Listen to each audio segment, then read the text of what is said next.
Canada ਦੇ ਵਿੱਚ ਕੋਈ ਵੀ ਸਟੂਡੈਂਟ ਸਟੱਡੀ ਵੀਜ਼ੇ ਤੇ ਪਹੁੰਚਦਾ ਹੈ ਜੀ, ਉਹਦੇ ਸੁਪਨੇ ਸ਼ੁਰੂ ਹੋ ਜਾਂਦੇ ਆ ਜਿਸ ਦਿਨ ਉਹ ਗ੍ਰੇਡ 12 ਕਰਦਾ ਹੈ। ਹਰ ਚਮਕਦੀ ਚੀਜ਼ ਸੋਨਾ ਨਹੀਂ ਹੁੰਦੀ ਜੀ। ਪਰ ਉਹ ਸੋਨੇ ਵਰਗੀ ਲੱਗਦੀ ਸੋਨੇ ਵਰਗੀ ਲੱਗਦੀ ਇਸ ਕਰਕੇ ਉਹ ਜੀ ਕਰਦਾ ਵੀ ਇਹਨੂੰ ਅਸੀਂ ਕਰੀਏ। ਚਪੇੜਾ ਮਾਰਨ ਦਾ ਤਾਂ ਰਿਵਾਜ ਹੀ ਹੈ ਨਹੀਂ ਇੱਥੇ, ਠੀਕ ਹੈ। ਨਾ ਪੁਲਿਸ ਮਾਰਦੀ ਆ ਨਾ ਕੋਈ ਹੋਰ ਮਾਰਦਾ। ਕਾਲਜ ਦੀ ਸਟੱਡੀ ਇੱਕ ਪਾਸੇ ਆ, ਇਮੀਗ੍ਰੇਸ਼ਨ ਦੇ ਕਾਨੂੰਨ ਇੱਕ ਪਾਸੇ। ਜੇ ਕੋਈ ਸਟੂਡੈਂਟ ਪੰਜਾਬ ਤੋਂ ਪ੍ਰਪੇਅਰ ਹੋ ਕੇ ਆਉਂਦਾ ਹੈ ਕਿ ਭਾਈ ਮੇਰੀ ਪੜ੍ਹਾਈ ਦੇ ਆਹ ਸਟੈਪ ਹੋਣਗੇ, ਮੈਂ ਇਦਾਂ ਪੜ੍ਹਨਾ ਹੈ, ਫਿਰ ਮੇਰੇ ਇਦਾਂ ਕਾਗਜ਼ ਪੱਤਰ ਲੱਗਣੇ ਆ, ਤਾਂ ਕੀ ਉਹਦੇ ਸਫਲ ਹੋਣ ਦੇ ਚਾਂਸ ਅੱਜ ਦੀ ਤਰੀਕ 'ਚ ਹੈਗੇ? ਪਹਿਲਾ ਸਟੈਪ ਇਹ ਜਾਣਨਾ ਆ ਕਿ ਜਿਹੜੇ ਕਾਲਜ ਵਿੱਚ ਮੈਂ ਜਾ ਰਿਹਾ ਆ ਜੀ, ਕਿ ਉਹ ਕਾਲਜ ਦੇ ਵਿੱਚ ਪੜ੍ਹਨ ਤੋਂ ਬਾਅਦ ਸਾਲ ਜਾਂ 2 ਸਾਲ ਪੜ੍ਹਨ ਤੋਂ ਬਾਅਦ ਮੈਨੂੰ ਓਪਨ ਪਰਮਿਟ ਮਿਲੇਗਾ ਜਾਂ ਨਹੀਂ ਮਿਲੇਗਾ। ਇਸ ਧਰਤੀ ਦੇ ਉੱਤੇ ਵਾਕਈ ਕੋਈ ਰੋਕ ਨਹੀਂ, ਕੋਈ ਟੋਕ ਨਹੀਂ। You are free to do ਜੀ, whatever you want to do. ਕਦੇ ਕੋਈ ਇਦਾਂ ਦਾ ਬੱਚਾ ਵੀ ਆਇਆ, ਨਾਂ ਲੈਣ ਦੀ ਲੋੜ ਨਹੀਂ, ਆਪਾਂ ਤਾਂ ਉਹ ਮੋਟੀ ਜਿਹੀ ਐਗਜ਼ਾਮਪਲ ਕਿ ਭਾਈ ਗੱਡੀ ਲੈ ਬੈਠਾ ਸੀ, ਕਿਉਂਕਿ ਕਹਿਣ ਵਾਲੇ ਪਤਾ ਕਹਿੰਦੇ ਆ ਉਹ ਯਾਰ $200 ਕਿਸ਼ਤੀ ਬਣਨੀ ਆ, ਉਹ ਇੰਸ਼ੋਰੈਂਸ ਦਾ ਖਰਚਾ ਦੱਸਦੇ ਹੀ ਨਹੀਂ, ਉਹ ਤੇਲ ਦਾ ਖਰਚਾ ਦੱਸਦੇ ਨਹੀਂ, ਉਹ ਮੇਨਟੇਨੈਂਸ ਦੱਸਦੇ ਹੀ ਨਹੀਂ, ਮੁੜ ਕੇ $1000 ਉਧਰ ਨਿਕਲਣਾ ਪੈਂਦਾ ਕਿ ਭਾਈ ਗੱਡੀ ਲੈ ਕੇ ਗਲਤੀ ਕੀਤੀ, ਹੁਣ ਤਾਂ ਤਬਾਹੀ ਦੇ ਕੰਢੇ ਤੇ। ਇਸ ਤਰ੍ਹਾਂ ਦੇ ਕੇਸ ਜਿਹੜੇ ਆ 10 ਦੇ ਵਿੱਚੋਂ ਆਲਮੋਸਟ ਜੈਸੇ ਕਿ 10 ਚੋਂ 9 ਆਉਂਦੇ ਆ, 9 ਨਹੀਂ ਆਉਂਦੇ ਜੀ, ਪਰ 10 ਦੇ ਵਿੱਚੋਂ 3-4 ਜ਼ਰੂਰ ਆ ਰਹੇ ਨੇ। ਐਂਡ ਸਟੂਡੈਂਟ ਬੜੇ ਮਿਹਨਤੀ ਨੇ, ਦੇ ਕੈਨ ਡੂ ਇਟ। ਸਿਰਫ ਇਹ ਆ ਕਿ ਕੁਛ ਵਾਕਈ ਮਿਸਗਾਈਡਡ ਹੋ ਜਾਂਦੇ ਨੇ ਜੀ, ਜਾਂ ਉਹ ਆਪਦਾ ਲਾਈਫ ਸਟਾਈਲ ਕਿਸੇ ਤੋਂ ਪੁੱਛਦੇ ਨਹੀਂ, ਦੱਸਦੇ ਨਹੀਂ, ਕਾਪੀ ਕਰ ਲੈਂਦੇ। ਕੀ ਆਪਣੇ ਬੱਚੇ ਜਿਹੜੇ ਨੇ ਭਾਰਤੀ ਜਾਂ ਪੰਜਾਬੀ ਵਿਦਿਆਰਥੀ ਯੂਨੀਵਰਸਿਟੀਆਂ ਦੇ ਵਿੱਚ ਕੋਈ ਮਾੜਾ ਮੋਟਾ ਕੋਈ ਹੈਲਪ ਸੈਂਟਰ ਵੀ ਹੋਊਗਾ ਹੀ? ਜੇ ਕਿਸੇ ਬੱਚੇ ਨੂੰ ਕੋਈ ਦਿੱਕਤ ਆਉਂਦੀ ਹੈ ਸਮਝਣ ਦੀ, ਕੋਈ ਹੋਰ ਉੱਥੇ ਕੋਈ ਨਾ ਕੋਈ ਇਦਾਂ ਦਾ ਉਹਨਾਂ ਨੂੰ ਬੰਦਾ ਮਿਲ ਜਾਂਦਾ ਹੈ, ਪ੍ਰੋਵੀਜ਼ਨ ਕੀਤੀ ਹੁੰਦੀ ਹੈ ਕਿ ਜਿਹੜੀ ਉਹਨਾਂ ਦੀ ਮੁਸ਼ਕਲ ਹੋਵੇ, ਜ਼ਰੂਰੀ ਨਹੀਂ ਆਪਣੇ ਕਲਾਸਮੇਟ ਤੋਂ ਹੀ ਪੁੱਛਣੀ ਹੈ ਕਿ ਅਸੀਂ ਜਾ ਕੇ ਉਹਦਾ ਦਰਵਾਜ਼ਾ ਖੜਕਾਈਏ, ਝਿਜਕਦੇ ਨਾ ਰਹੀਏ। ਇਹ ਦਿੱਕਤ ਜਿਹੜੀ ਆ ਕਾਫੀ ਜ਼ਿਆਦਾ ਆ ਰਹੀ ਜੀ, ਹੈ, ਇਹ ਸਟੂਡੈਂਟਸ ਨੂੰ ਕਾਫੀ ਜ਼ਿਆਦਾ ਆ ਰਹੀ ਹੈ ਕਿਉਂਕਿ ਆਨਲਾਈਨ ਸਿਸਟਮ ਹੈ। ਉਹ ਅੱਜ ਰਾਤ ਦੇ 12 ਵਜੇ ਉਹਨੇ ਓਪਨ ਕੀਤੇ, ਜੀ, ਉਹ ਫਟਾਫਟ ਸਟੂਡੈਂਟ ਨੇ ਉਹ ਪਿਕ ਕਰ ਲੈ। ਤੁਹਾਡਾ ਹੁਣ ਤੱਕ ਦਾ ਐਕਸਪੀਰੀਅੰਸ ਹਜ਼ਾਰਾਂ ਅੰਤਰਰਾਸ਼ਟਰੀ ਵਿਦਿਆਰਥੀਆਂ ਦੇ ਨਾਲ ਵਿਚਰਨ ਦਾ ਕੀ ਕਹਿੰਦਾ ਕਿ ਇਦਾਂ ਦੇ ਜਿਹੜੇ ਸਲਾਹਕਾਰ ਆ ਕਈ ਵਾਰੀ ਲੈ ਵੀ ਬਹਿੰਦੇ ਆ, ਸਾਨੂੰ ਕਲਾਸਾਂ ਪੂਰੀਆਂ ਲਾਉਣੀਆਂ ਚਾਹੀਦੀਆਂ, ਅਧੂਰੀਆਂ ਲਾਉਣੀਆਂ ਚਾਹੀਦੀਆਂ, ਅਸਾਈਨਮੈਂਟਾਂ ਬਣਾਉਣੀਆਂ ਚਾਹੀਦੀਆਂ ਜਾਂ ਅਸਾਈਨਮੈਂਟਾਂ ਚੱਕ ਲੈਣੀਆਂ ਚਾਹੀਦੀਆਂ, ਕਸੂਤਾ ਤਾਂ ਨਹੀਂ ਫਸਦਾ ਬੱਚਾ ਕਦੇ? ਇੱਥੇ ਉਹ ਪੇਪਰ ਦੀ ਤਾਕਤ ਹੈ, ਤੁਹਾਡੀ ਕਲਮ ਦੀ ਤਾਕਤ। ਅਮਲੀ ਨੂੰ ਅਮਲੀ 100 ਕੋਹ ਤੇ ਟੱਕਰਦਾ। ਠੀਕ ਹੈ ਜੀ, ਅਮਲੀ ਨੂੰ ਅਮਲੀ 100 ਕੋਹ ਤੇ ਟੱਕਰਦਾ। ਜੀ, ਹੁਣ ਇਹਦਾ ਮਤਲਬ ਤਾਂ ਸਾਰੇ ਪੰਜਾਬੀਆਂ ਨੂੰ ਪਤਾ ਹੀ ਆ। ਹੁਣ ਕਿਸੇ ਵੀ ਤਰ੍ਹਾਂ ਦੀ ਡਿਸ਼, ਕੇਬਲ ਜਾਂ ਬਾਕਸ ਤੋਂ ਬਿਨਾਂ ਦੇਖੋ ਪ੍ਰਾਈਮ ਏਸ਼ੀਆ ਟੀਵੀ ਬਿਲਕੁਲ ਫ੍ਰੀ। ਜੇਕਰ ਤੁਹਾਡੇ ਕੋਲ Samsung, LG, roku, Apple TV ਜਾਂ ਹੋਰ ਕੋਈ ਵੀ ਸਮਾਰਟ ਟੀਵੀ ਹੈ ਤਾਂ ਪ੍ਰਾਈਮ ਏਸ਼ੀਆ ਟੀਵੀ ਦੀ ਐਪ ਸਰਚ ਕਰਕੇ ਇੰਸਟਾਲ ਕਰ ਲਓ। ਤੁਸੀਂ ਜਿਸ ਵੀ ਦੇਸ਼ 'ਚ ਰਹਿੰਦੇ ਹੋ ਉੱਥੋਂ ਦੇ ਪ੍ਰੋਗਰਾਮ ਤੇ ਖਬਰਾਂ ਵੇਖ ਸਕਦੇ ਹੋ, ਕਿਉਂਕਿ ਹੁਣ ਹਰ ਦੇਸ਼ ਲਈ ਵੱਖਰਾ ਪ੍ਰਾਈਮ ਏਸ਼ੀਆ ਟੀਵੀ ਚੈਨਲ ਹੈ, ਜਿਵੇਂ Canada, USA, UK, Europe, New Zealand, Australia ਤੇ ਇੰਡੀਆ। ਇਹ ਐਪ ਤੁਸੀਂ ਘਰ ਦੇ ਸਾਰੇ ਸਮਾਰਟ ਟੀਵੀਜ਼ ਤੇ ਡਾਊਨਲੋਡ ਕਰ ਸਕਦੇ ਹੋ ਬਿਲਕੁਲ ਫ੍ਰੀ। ਪ੍ਰਾਈਮ ਏਸ਼ੀਆ ਟੀਵੀ, ਤੁਹਾਡਾ ਆਪਣਾ, ਤੁਹਾਡੇ ਲਈ।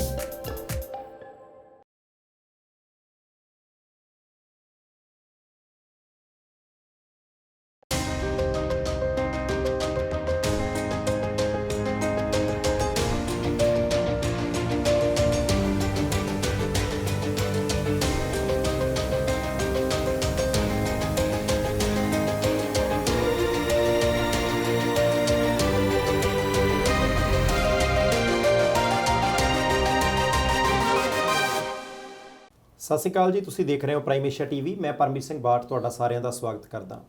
ਕੈਨੇਡਾ ਬਹੁਤਾ ਹੀ ਸੋਹਣਾ ਹੈ, ਜਿੰਨਾ ਕੋਈ ਆਸ ਉਮੀਦ ਰੱਖਦਾ, ਜਿੰਨਾ ਕਿਸੇ ਦੀ ਕਲਪਨਾ ਦੇ ਵਿੱਚ ਆ ਸਕਦਾ, ਉਹਦੇ ਤੋਂ ਵੀ ਬਹੁਤ ਸੋਹਣਾ। ਪਰ ਕਸ਼ਮੀਰ ਵੀ ਸੋਹਣਾ, ਸਿੱਕਮ ਵੀ ਸੋਹਣਾ, ਪੰਜਾਬ ਦੇ ਕਈ ਇਲਾਕੇ ਵੀ ਬਹੁਤ ਸੋਹਣੇ ਨੇ। ਜਾਣੀ ਰੌਲਾ ਇਹ ਹੈ ਕਿ ਸਾਨੂੰ ਸੁਹੱਪਣ ਮੰਨਣਾ ਆਉਂਦਾ ਕਿ ਨਹੀਂ ਆਉਂਦਾ। ਪੰਜਾਬ ਤੋਂ ਬਹੁਤ ਸਾਰੇ ਵਿਦਿਆਰਥੀ ਜਿਹੜੇ ਨੇ ਕੈਨੇਡਾ ਦੇ ਵਿੱਚ ਆਏ ਹੋਏ ਨੇ, ਅਤੇ ਅੱਜ ਕੱਲ੍ਹ ਬੜੀ ਚਰਚਾ ਕਿ ਜਿਹੜੇ ਵਿਦਿਆਰਥੀ ਕੈਨੇਡਾ ਦੇ ਵਿੱਚ ਆ ਰਹੇ ਨੇ ਗੱਡੀਆਂ ਦੇ ਪਟਾਕੇ ਚਲਾਉਂਦੇ ਆ ਜੀ, ਉਹ ਨਸ਼ੇ ਕਰਕੇ ਵੀ ਕਈਆਂ ਦੀ ਮੌਤ ਹੋਈ ਆ, ਕਈਆਂ ਦੀ ਪੜ੍ਹਾਈ ਪੂਰੀ ਨਹੀਂ ਹੁੰਦੀ, ਬਹੁਤ ਕੁਛ ਹੈ। ਪਰ ਫਿਰ ਵੀ ਬਹੁਤ ਗਿਣਤੀ ਬੱਚੇ ਮਿਹਨਤੀ ਨੇ, ਬਹੁਤ ਗਿਣਤੀ ਬੱਚੇ ਆਪਣੀ ਪੜ੍ਹਾਈ ਪੂਰੀ ਕਰਕੇ ਪੱਕੇ ਹੋ ਕੇ ਇੱਥੇ ਸੈੱਟ ਹੋ ਕੇ ਪਿੱਛੇ ਟੱਬਰਾਂ ਨੂੰ ਵਧੀਆ ਤਰੀਕੇ ਦੇ ਨਾਲ ਸੈੱਟ ਕਰਦੇ, ਇਹਦੇ ਵਿੱਚ ਕੋਈ ਦੋ ਰਾਏ ਨਹੀਂ। ਅਤੇ ਪ੍ਰਾਈਮ ਏਸ਼ੀਆ ਟੀਵੀ 'ਤੇ ਅੱਜ ਦਾ ਪ੍ਰੋਗਰਾਮ ਕਰਨ ਦਾ ਮਕਸਦ ਇਹ ਹੈ ਕਿ ਭਾਈ ਤਰੱਕੀ ਕਰਨੀ ਹੈ ਤੁਸੀਂ ਸਾਰੇ ਪੰਜਾਬੀਆਂ ਨੇ, ਖਾਸ ਤੌਰ ਦੇ ਉੱਤੇ ਜਿਹੜੇ ਬੱਚੇ 8ਵੀਂ 9ਵੀਂ 10ਵੀਂ 11ਵੀਂ 12ਵੀਂ 'ਚ ਪੜ੍ਹਦੇ ਆ ਜਾਂ ਕੈਨੇਡਾ ਜਾਂ ਕਿਸੇ ਵੀ ਹੋਰ ਮੁਲਕ ਦੇ ਵਿੱਚ ਅੰਤਰਰਾਸ਼ਟਰੀ ਵਿਦਿਆਰਥੀ ਦੇ ਤੌਰ 'ਤੇ ਆ ਚੁੱਕੇ। ਤੁਸੀਂ ਤਰੱਕੀਆਂ ਕਰਨੀਆਂ, ਤੁਹਾਨੂੰ ਕੋਈ ਨਹੀਂ ਰੋਕ ਸਕਦਾ ਤੁਹਾਡੇ ਤੋਂ ਬਿਨਾਂ।